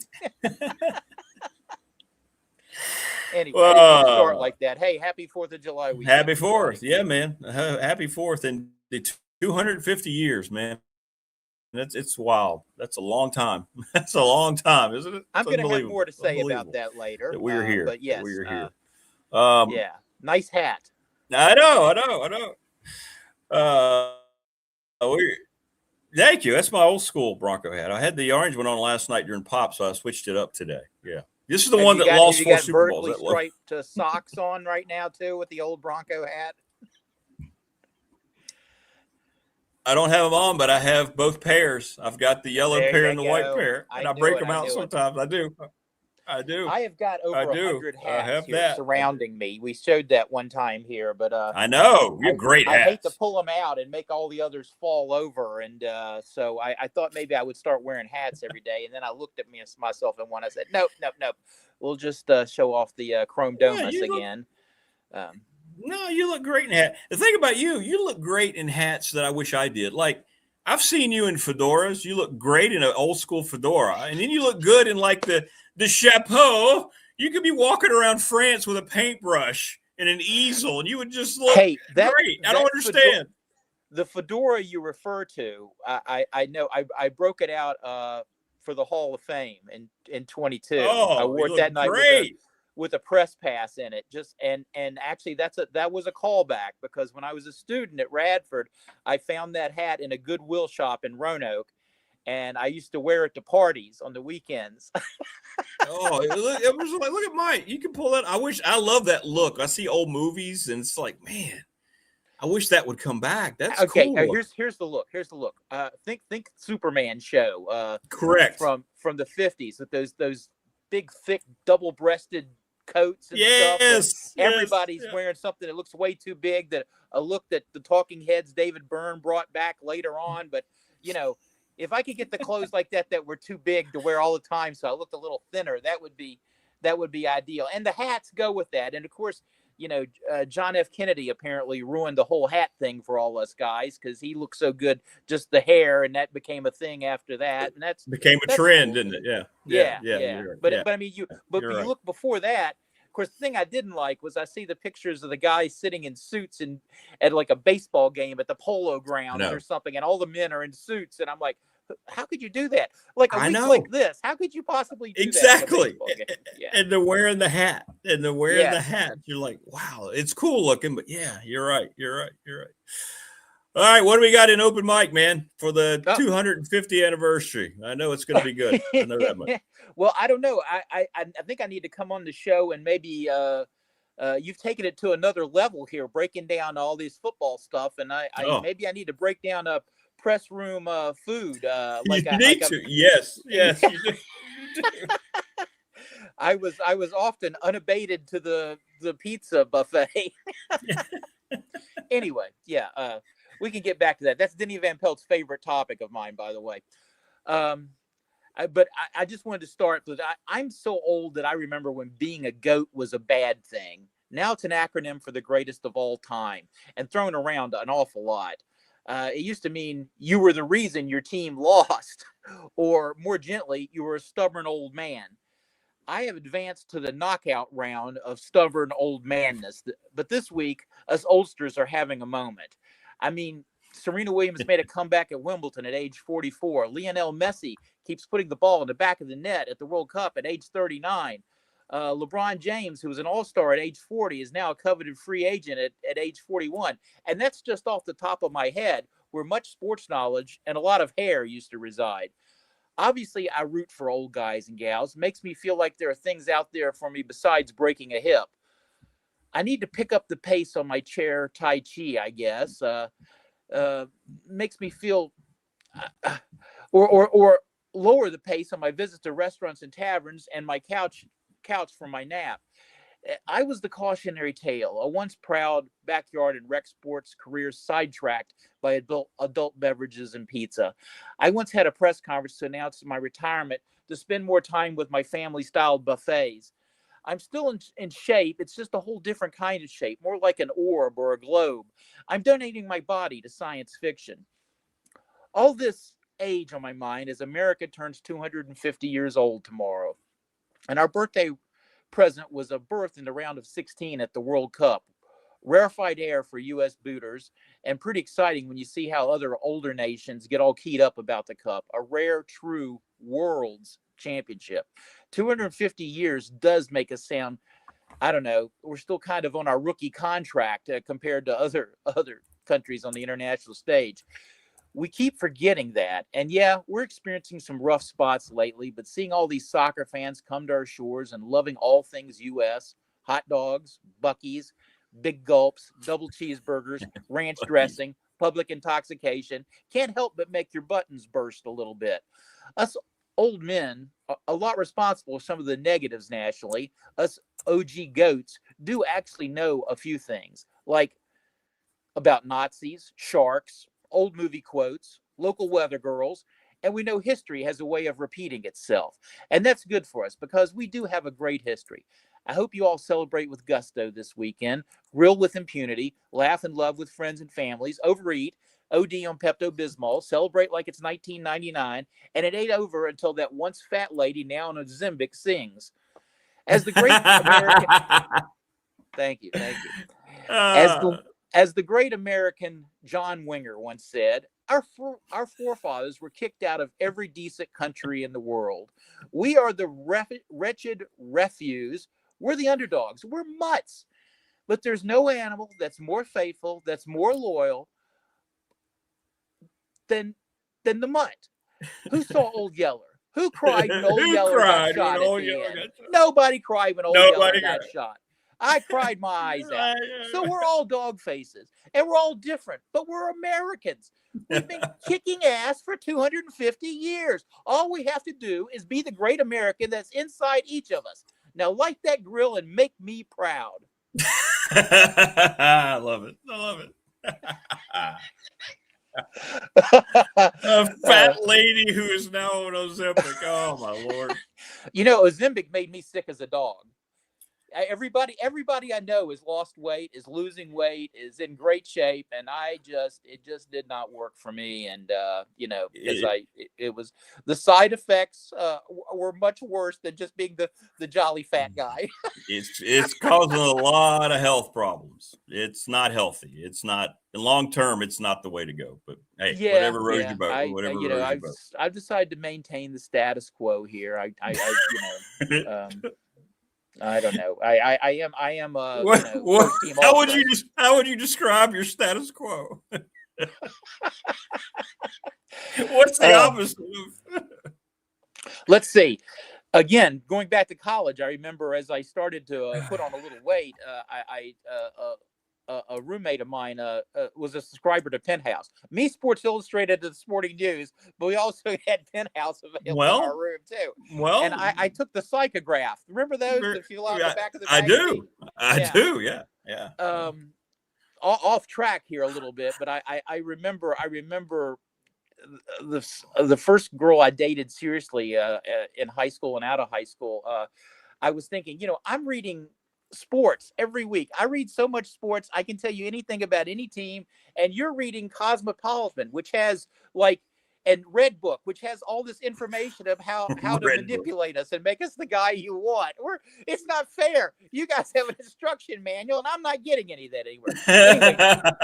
Anyway, the Penthouse psychograph, it rated me by my body and my mindset, and I came out as what they reduced now as I think it was an ectomorph, which later was like in Ghostbusters or something. No, not really. And then they said I was they labeled me a good-natured pudgy. Good-natured pudgy? Yes. So I kind of like that. So I don't lead with it in conversation, but you can live with that. Yeah. Yes, I can work with that. That's right. And that's the other thing. When you're a young guy on the dating scene and everything, and then you read this stuff, and every girl, like on the top 2-3 things they're looking for in a guy is a great sense of humor. I didn't really find that to be true. So the next time you give me a heads up and you're coming to a Radford basketball game to sit with me, I'm going to get Greg Wolf to put Mike Ashley, quote, good-natured pudgy on your table. I used to do that on the press cards for our regulars and my student workers. So did Drew Dickerson. Yeah, Drew Dickerson would leave me. It was great. It was great. Yeah, I had one kid who I'd heard killed it at a local karaoke singing the Pina Colada song, Rupert Holmes. Rupert Holmes, yeah. Yes. Do you like Pina Coladas? The rest of his career at Press Row, where he kept stats, his card read Rupert Holmes. I love it. All right, brother. Well, listen, you take your own advice. Do all the things you just reminded us to do tomorrow and enjoy the celebration. You mean stay inside in the air conditioning? Yes, I will be happy to do that. I will stress walking from the couch to the refrigerator. Is there any sports on tomorrow I can watch? What's going on? I don't know. It used to be a celebration of baseball, but we don't get that much anymore. So, Well, if I don't want to pay ESPN, how do I watch my teams? It's just but let's still go to that old man rant. No, we won't. You're right. We have too much negative stuff going on. Yes, I'll say that for later. Anyway, hey, everybody have a great weekend. Goober says hey, of course, and I look forward to seeing everybody as soon as I can get down that way. All right. Happy 4th, Goober. Take care of yourself. See you guys. Later, brother. Mike Ashley, ladies and gentlemen. Again, tell me I'm wrong. When Mike Ashley's around, you can't help but smile. That's a legacy. You never see Mike Ashley and not just immediately smile. That's a gift.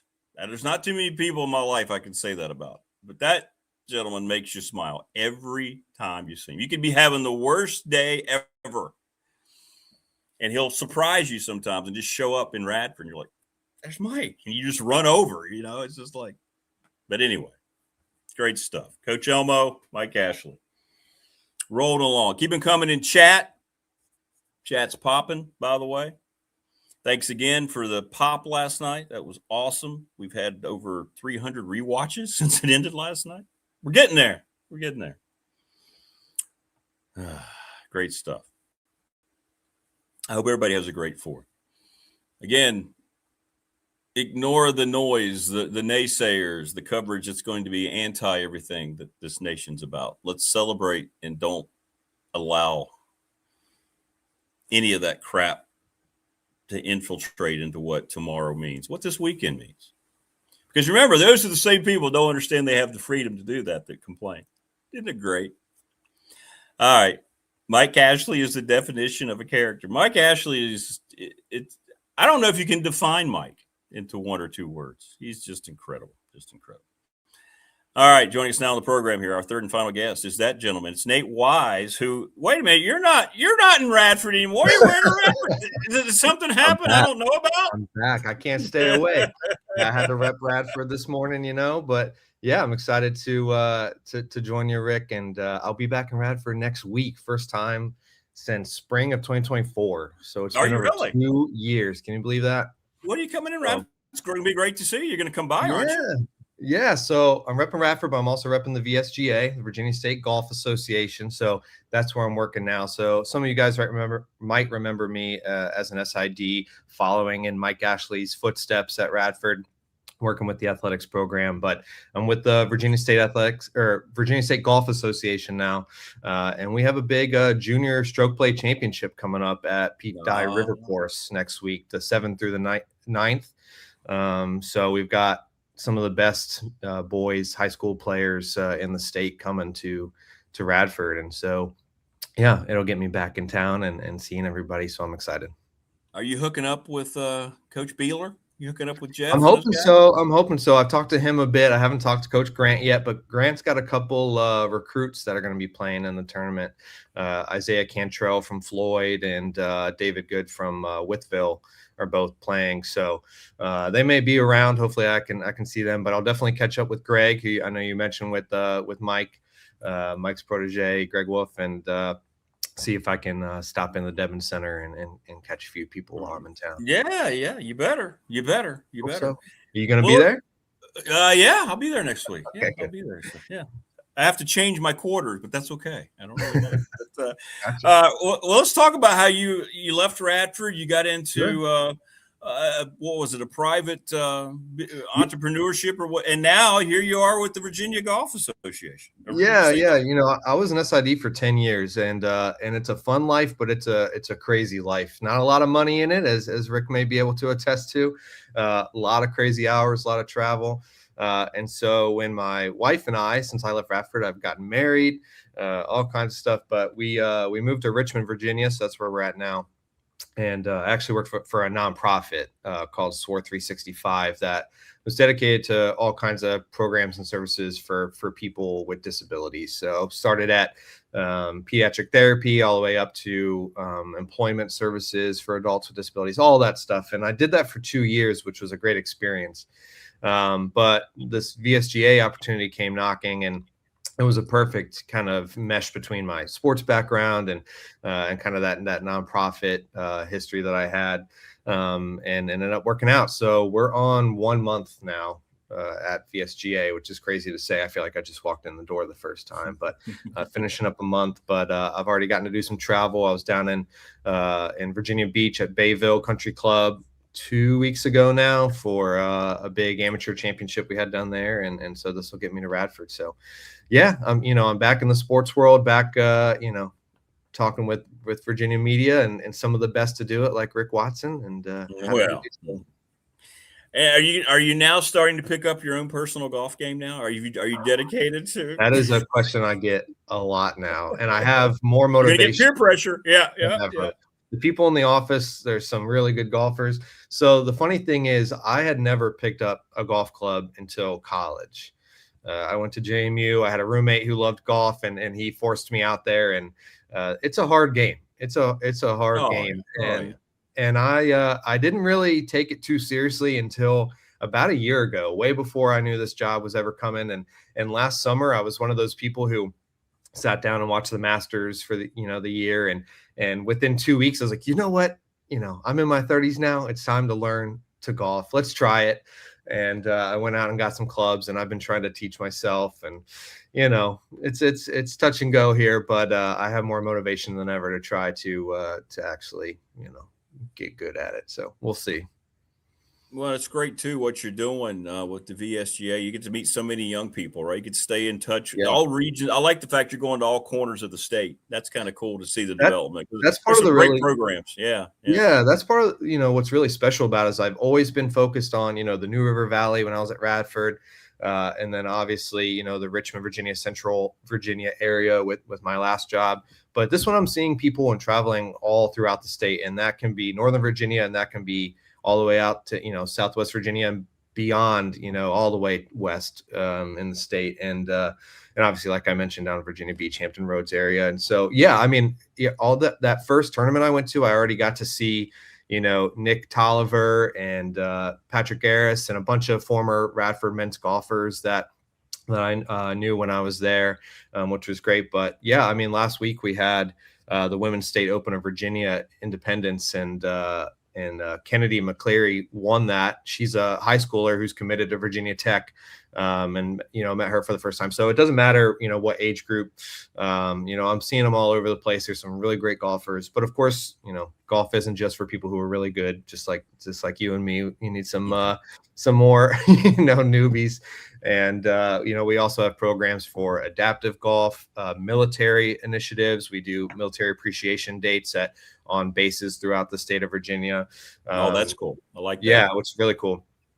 We have obviously the junior golf circuit that's ages 6 through 18, doing clinics and competition and all kinds of different stuff for kind of the next generation. So I'm still learning about a lot of it and how it works, and meeting people new every single day. But yeah, we do a lot, and it's I think the game of golf, for me even too, can be kind of intimidating, but it's for everybody, and we have ways to make it more affordable for people to ease them into it. So one of the things that when I messaged you about coming on was actually July is Youth on Course month. Oh, cool. And Youth on Course makes it so any participating club in the state will charge just $5 for a junior golfer to go play, and then the VSGA covers the difference for the club. So that allows, families who, might be a little more expensive for them to get out. And it is really expensive for a lot of people, to allow their kids to go try out the game or work on their game for only $5 at a time. Oh, wow. Yeah. That's awesome. That's Yeah. Because you hear people all the time say the reason they don't pick it up is because of the cost of it. They start doing research and like, I can't afford that, right? For sure. Some of these places, we have almost 300 member clubs. Some are just your mom and pop that have been around for 100 years and they're still just running it, family business. Others are these big, massive country clubs and all kinds of crazy, nice places throughout the state. But yeah, at the end of the day, it's our role to kind of bring golf to everybody, and that includes making one, having access at all, and then two, trying to make that affordable and reasonable for everybody to try it out. So Buana, now you're dealing with a lot of high school kids that are planning on going to college and so forth. Yeah. When you have you talked to, well, you're just getting started obviously, but you will talk to them. You're going to find out how hard it is to make that jump from being a really good high school player to playing at a high level in college. Yeah, it's a good question. And when I was on the college side of things, working with Radford Golf, I got to work with JMU Golf back in the day. And it is a challenge. You have to be one of the best to get a scholarship and play, but it's harder on the men's side, honestly, than the women's side. There are actually, I've been told before that there are many girls and women scholarships out there that go unused every year in the game of golf. And it can be harder to convince women or to scout female players who may have what it takes to play at the collegiate level, and coaches are out there looking. But at the end of the day, golf is a game that can be, you can be evaluated by 3 numbers. What did you shoot in rounds 1, 2, and 3, and where did you finish? And so sometimes coaches are just looking at that leaderboard and scouting off the top of it. But one of the cool things that we do is when we hold these junior events, and even some of our bigger amateur events where high schoolers are playing in them, college coaches are invited out to come and scout and watch golfers play. So, the first step in that for anybody, whose friends, family, whatever are interested in that is to become a member of the VSGA. It's starts at like $60 a year. That gets you your automatic handicap index, which most people have heard of. It's basically just the number that qualifies how good you are and where you stand against everybody else. And then from there, you're able to sign up for all these events. And so, each event does have its fees to enter and things like that. But we also have a scholarship program for high school golfers to get money through. We sell a VIP card. Portions of that, go towards the scholarship fund, and we're able to make that a little bit easier for some high schoolers. But anyway, it's just a matter of working on your game, getting in front of coaches, and trying to prove that you're one of the better players. And so, like I mentioned, Isaiah and David are both Radford commits playing in the tournament this weekend. I'm sure Coach Grant saw them out there and, around the state and decided they were good enough to play at the D1 level. So there's ways to do it. Well, and here, as you know, here in Southwest Virginia, New River Valley, we have some terrific golf programs. Blacksburg High School is a dynasty. They're sending all sorts of kids to the high D1s. I mean, it's just produces. We have a lot of other schools that have really picked it up. So I'm glad to see that, because in golf, we need more American influence, I think, to get on the tour. For me, anyway, we don't have a Tiger Woods, Scotty Scheffler. We need more guys like that, and gals, like you're saying. So it's good to hear something. And I found out from our coaches, it is an opportunity for a lot of these kids. They can get it a pay-for-play NIL deal for golf. Some of these programs in college can raise enough money because of the kind of families that are involved in golf to have money to say, hey, you can come be here and earn your money that way and play for us. So 100%. I mean, we talk about NIL and the whole conversation of how that's transformed college athletics. I have no doubt you've touched on many times, Rick, but NIL isn't just for football, basketball. Too much so. Yeah, trust me. I know. But it's not just for football, basketball. There's money to go around in the game of golf as well, as you would imagine. And there are collegiate players earning NIL deals. I remember when Bryce Corbett was at Radford and he made the NCAA regionals. He was right at the beginning of what NIL was starting to come about. And I remember having a meeting with him about, what opportunities are there out there now. Back then when it started, it was supposed to be, you can go out and sign a sponsorship deal, do a commercial for the local, car dealership and make some money that way. But things have changed a bit now, for sure. But that totally exists. And in terms of, growing, great American golfers, you're right. We come around to the Ryder Cup every few years and we're competing directly against the best Europe have to offer. And there's a lot of pride and competition in that.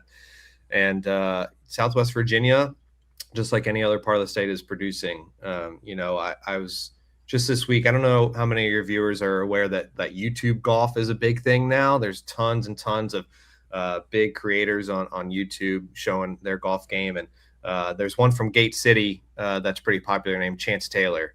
So anybody out there should check out Chance Taylor. You'll know he's from Southwest Virginia as soon as you hear him talk. He's got the accent and the look, but he's a great dude and a great golfer. And he's showing that great golfers can come out of anywhere, as you would expect. And there's great clubs around here too. So there's no reason not to check them out.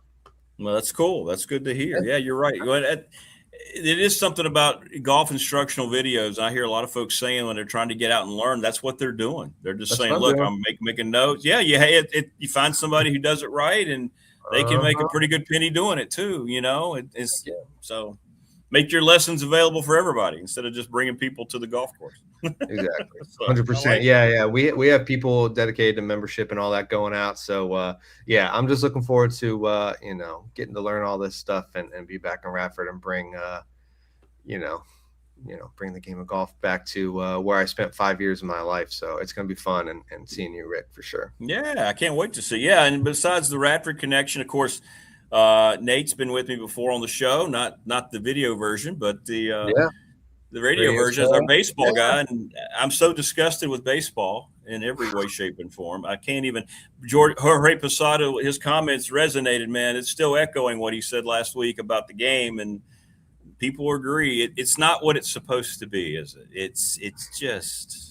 Yeah, baseball. For one, I was worried you were going to ask me about the Orioles because when I came on, we're staying away from our two teams. You hear a lot of Orioles talk, and them specifically is what's disgusting me right now because this season again has not been what I expected. But yeah, the game of baseball, it's America's pastime for a reason, and I think that we have certainly gotten away from a lot of our focus on. Celebrating the game. I caught a little bit at the end of your conversation with Mike, and there's no better weekend to highlight the game. I know. The 4th of July weekend.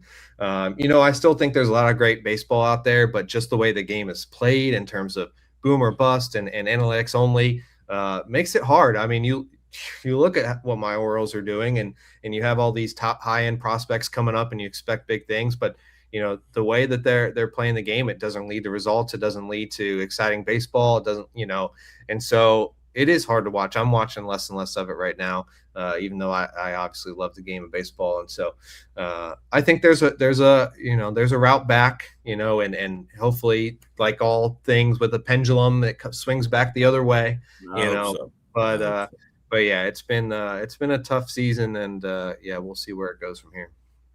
I want to see what it looks like after, because I don't think we're going to have a season next year because of this whole. They're going to force the cap, and they're going to force the floor, and we'll see if it can recover like it did. It had to recover in 1994 when they canceled the World Series. So right.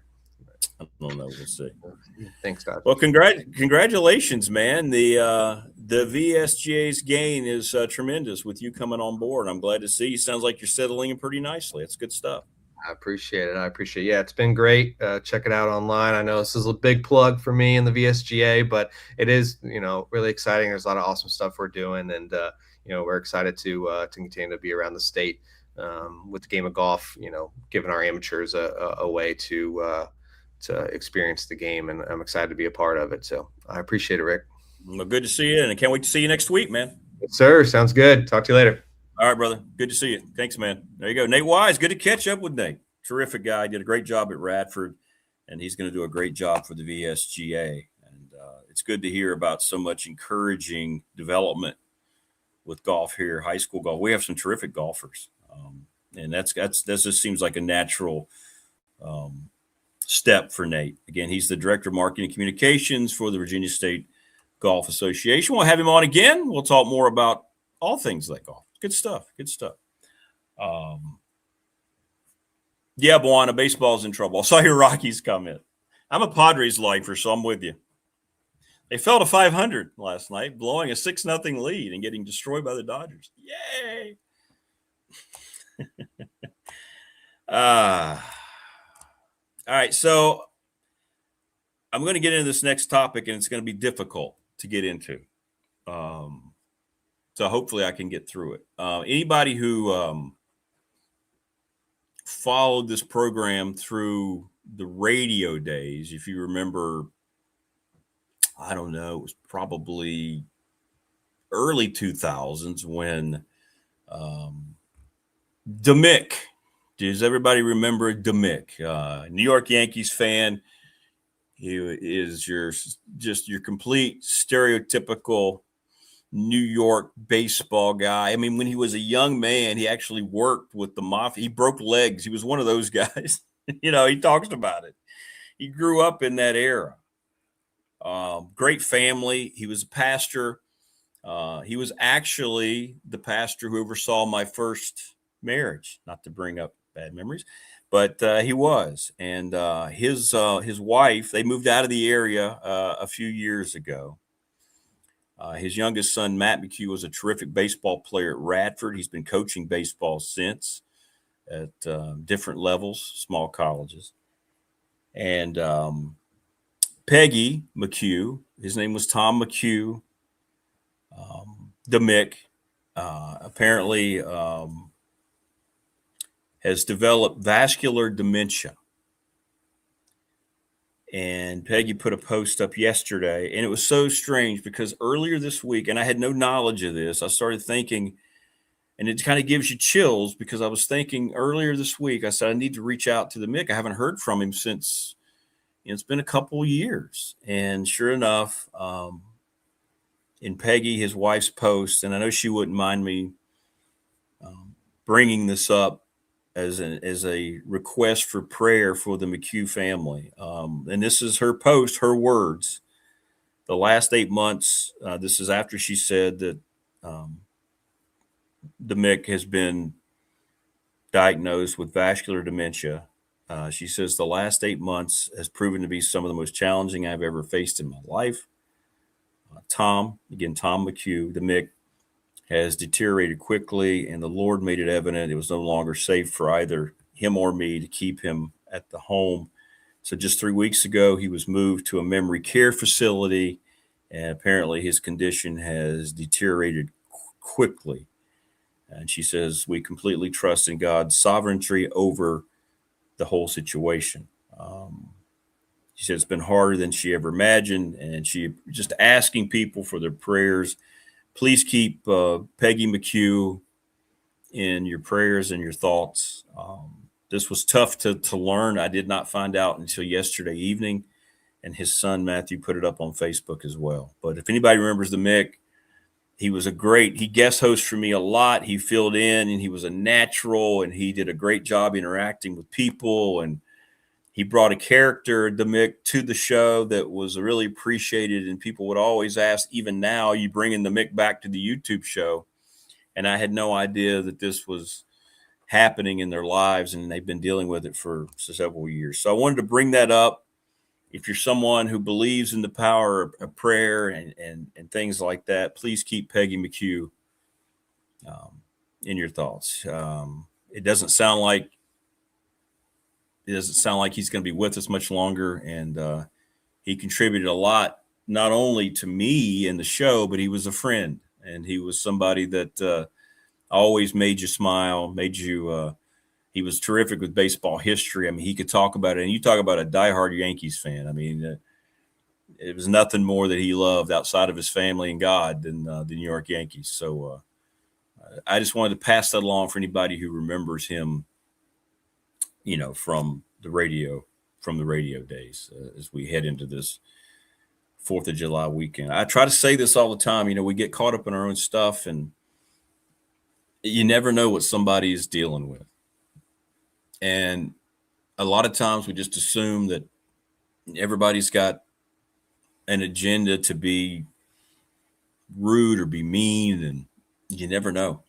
You absolutely never know. And so I try to make a point now. I think you do become a little wiser as you get a little older, and you do something. You kind of just want to look at people. And I've noticed it makes a big, you just look at somebody, if you're out on a walk, if you're going to a store, no matter what you're doing, you just kind of look up and smile. They immediately smile. It just changes the whole reflection of their face, right?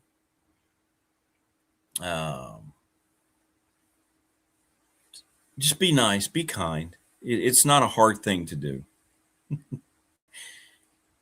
It does make a world of difference. It makes a world of difference in my life when somebody just reaches out and they're nice about whatever it might be.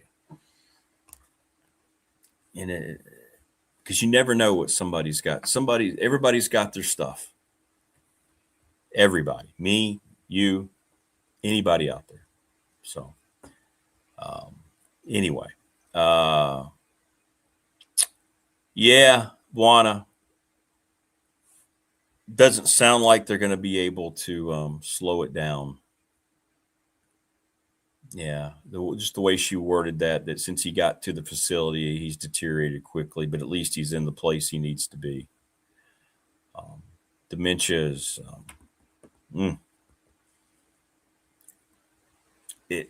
there's nothing you can do about it.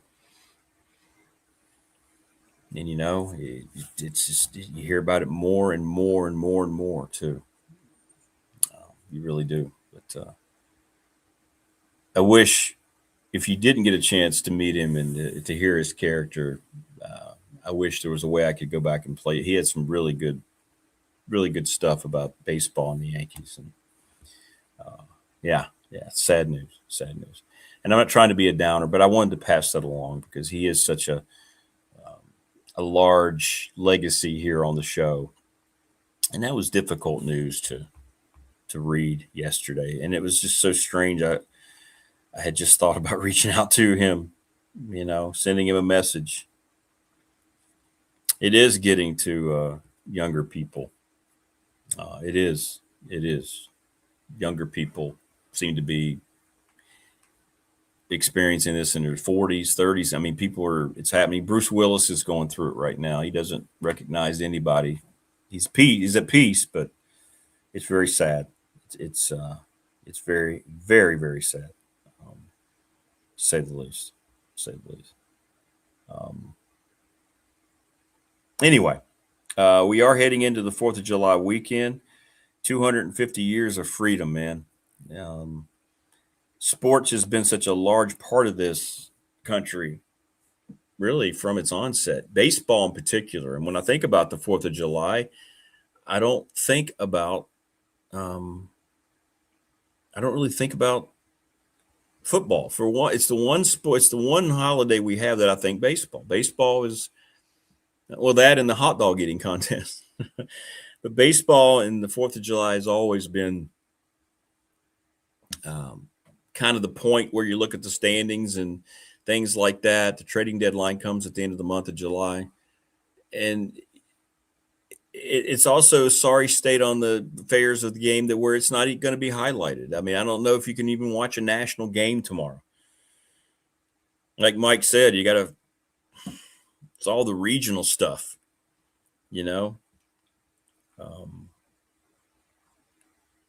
but yeah, fireworks at the game, a hot dog, you get your beer, right? Go to a ball game here locally. Now you can go to the minor leagues, you can go up River Turtles and things like that. That's always a great vibe. Go to a minor league ballpark if nothing else.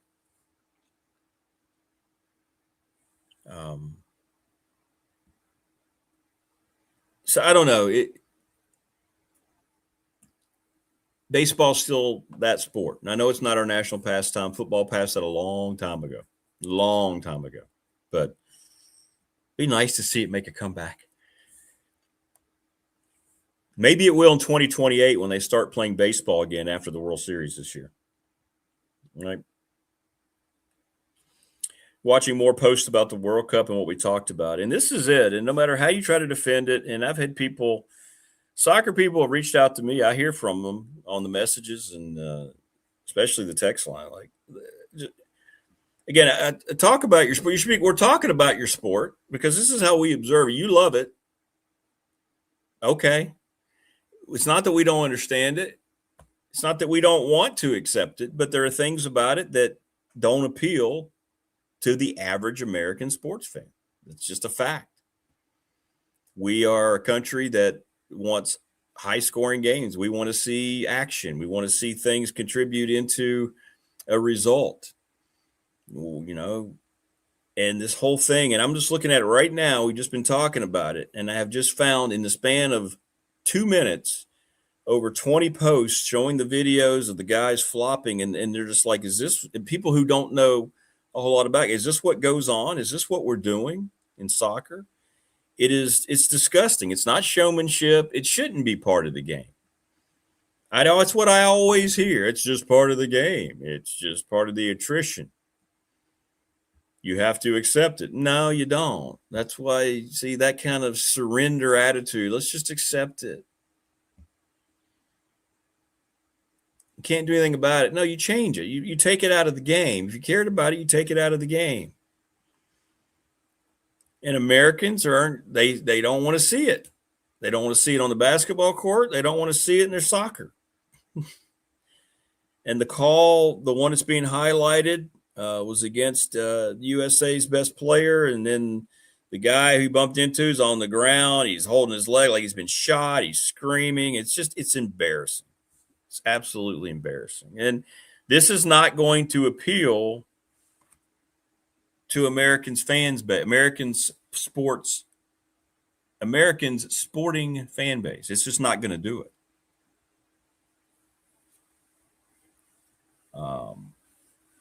And the NBA is following suit. But I'm just talking about on the average. Do I appreciate what it takes to be good at soccer? Absolutely. Do I see amazing things even in college soccer? You better believe it. Conditioning is unreal.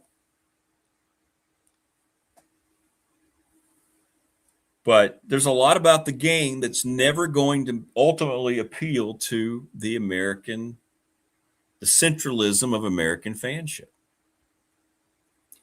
The attorney Ryan Price says, I'm definitely a soccer guy. I agree about the flopping. It's a yellow card for faking. Now that called simulation, a yellow card for faking. I mean, how do they even yellow card? Oh, okay, you're out for a little bit. You get one more, you're out. Then they just won't do it again. Yeah, I've only seen one given out in the World Cup. Yeah, exactly. There's the problem. There's the problem. They don't do anything to stop it. That's what I was saying earlier about gambling in college athletics. Once you put that part of the NIL deal, and then maybe you'll be able to get a harness on it, and it might stop.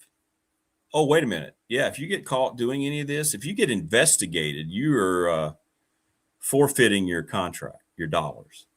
Oh. Wanda says, Wanda's been awesome, by the way. I still think U.S. fans need to understand that we could be a top soccer country if the sport was popular. It just doesn't have that appeal to many kids. Yeah. That's fair. I think youth soccer has definitely, growth of youth soccer has increased tremendously in this country. There's no doubt. Younger people becoming parents, their generation, they may have played soccer. So it's starting to filter through. It is. And maybe the U.S. continues to develop along that path. I don't know. But in this country, kids are playing two sports. They're playing football and basketball. Baseball, I mean, you play for a certain age group, you play baseball. But then a lot of counties here, even locally, they don't even have rec leagues. Kids go graduate from certain leagues and they go right into travel ball. I was talking to our deputy AD about it. He has a son that's playing.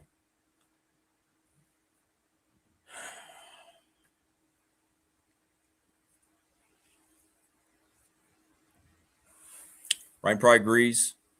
But our best athletes are never going to play soccer. You know, there'll be some great athletes that will do it. Sure. Absolutely. There's always going to be anomalies. But, and I don't know what kind of money opportunities are out there for collegiate soccer players. The majority of collegiate soccer players, and I do mean the majority, are coming from the international seas. I mean, you look at the Radford roster coming up. I mean, it's just the way it's flowing. They have to stock their rosters with so many international players. High Point's roster last year, they won the championship, was 60-some% international.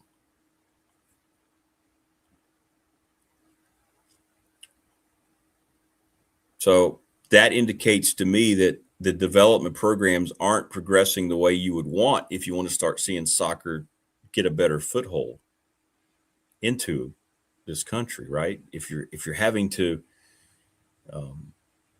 continue to import so many young players, and I know they're a little cheaper, and it helps with a lot of schools' admissions policies and so forth. So I understand it goes hand in hand, but the World Cup is here.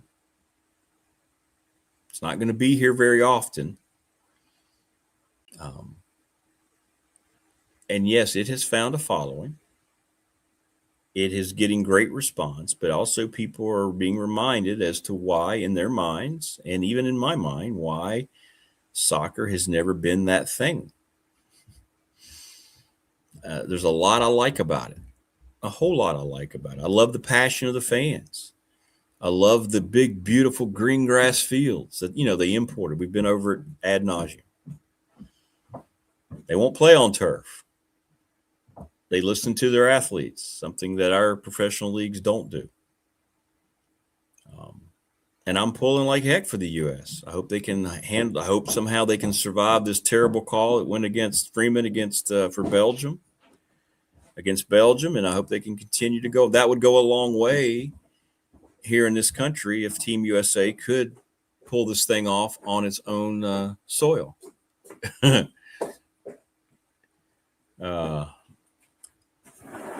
Have a good day, wifey. Nice hair. Sorry, the wife heading out. Anyway, the wife heading out. What? Am I going to wake up like Patrick Duffy? You know when they killed off Patrick Duffy and they did the season without him, and then they woke up and Pam had a dream. It was Pam who woke up and Patrick Duffy was in the shower. Is that what this is going to be like? But if Team USA has success and they win this thing or even make it to the knockout round, then watch out. Watch out. Well, Washington's has had grass, but yeah, these stadiums, it's gotten the notice of the NFL players, Buana. Yeah, they bring it in the grass. A lot of it's being flown in because there's a specific type of surface they demand to play on. And so these NFL owners and saying, yeah, do it. And then they go right back to the stuff that's getting people or helping. It's helping to contribute to the injuries of the NFL. I won't say it's the only thing, but it's one of the things. And now the players are now taking notice. And they did a polling. We talked about this last month. It's like 78% of the players all want to go back to grass. And so that's a pretty high majority. So I think it's going to come up in the next negotiation. The NFL can shut the hell up about costs. I don't want to hear it. They're well on their way eventually. I think I saw in 5 years they're going to be $1 trillion industry. So don't start telling me about cost. I don't want to hear it, Roger Goodell. I don't want to hear it, any of you owners who are already all billionaires. Just shut the hell up. Bring back grass. It's better for the players, first and foremost. It's better for the fans. We want to see our teams. Ryan Pry, you want to see that eagle green. You want to see those white pants. Used to be the off gray pants, which looked a lot better, by the way, with grass stains on them. Let's get some dirt stains in the face mask again when we grew up and played the game. Let's stop making it the plastic rules of the game. Let's stop representing that by playing on these plastic black pebble fields. Stupid. Look, I understand baseball. I understand colleges and high schools trying to save money. I don't like it, but I get it.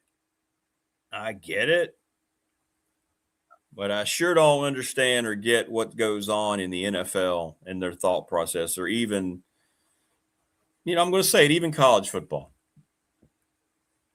You could figure it out.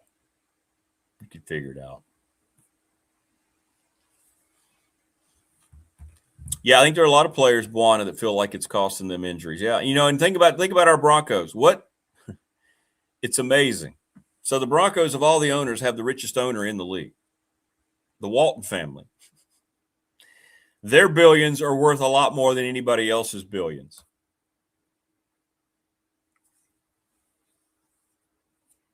And every year, halfway in the season, when the field starts getting torn up, they put in a brand new grass field. Costs a lot, sure, but it's what the players want. It keeps them safe. Safer, I should say. Low Country, you have a great 4th of July weekend. And it's been great to get to meet you here over the last couple of weeks. You stay safe. Have a great time. So the Broncos put in a brand new grass surface as you get into the colder weather. They've done this now for the last, 3 years, I think? And then when they, when you talk to Greg Penner, who's running the team, he says it's a no-brainer. We don't even think about it. They asked, we looked at the field. Mr. Walton said, of course we will do that for the players. Wow, what a concept. And then the opposing teams that come in say they get there, and it's like you're starting the season. They love it. So the Broncos will get through over halfway the season. We'll get into, when is it, Buana? Is it late October, early November?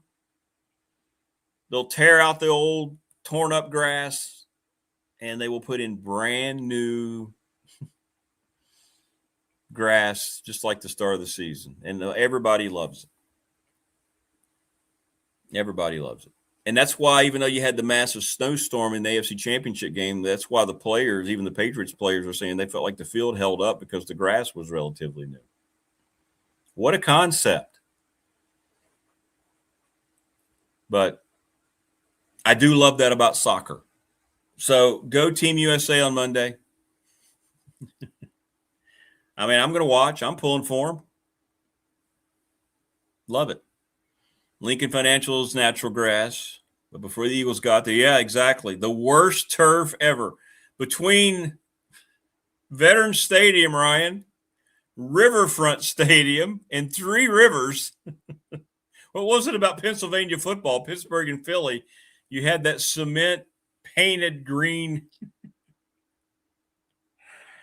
turf. What were they doing? Yeah, that warming system is awesome, Buana. Yeah, it's something else they've been innovated. Yep. They couldn't keep up, though, during the AFC title game. That was a blizzard. God wins. You can try to counter it, but I think you're going to start seeing that push, and you're going to see these teams start to. And I don't understand why the owners wouldn't want it. The players are your investment. You're making an investment into the field. Okay. Well, if it's what your players, your employees, the ones that are making you more billions every year, if that's what they want to play on and you want to try to protect them, then why wouldn't you do that? It's kind of like the episode of Seinfeld where George wanted the players to wear cotton uniforms because they were more comfortable, not realizing that when they would get washed and they would sweat, they would shrink. That's a great episode. Buck Showalter, who was the manager of the Yankees at the time, was terrific. You may have something there, George. Oh, I've got something. All right, we had a great week here on the program. Thanks to everybody. Yeah, Buana, you know what I'm talking about. Buana, come on back. Thank you. I hope you have a great 4th of July weekend. Thanks to all the great sponsors, which we've talked about. Don't forget, reach out to Professional Door if you're locally up in Dublin, 674-0008. $40 off your service. Just mention you heard us talking about it. Get your garage door checked just for maintenance, preemptive maintenance, preventative maintenance. We'll be back on Monday, Buana. Same time here, Eastern, 6 to 8:30. Ryan Price says on the field at the vet one time, there were literal holes where the surface would sink 6 inches around the baseball bases. I believe it. But everybody take care. Happy birthday, America. We love you, lady. And we'll see you on Monday. Thanks again, everybody. Take care.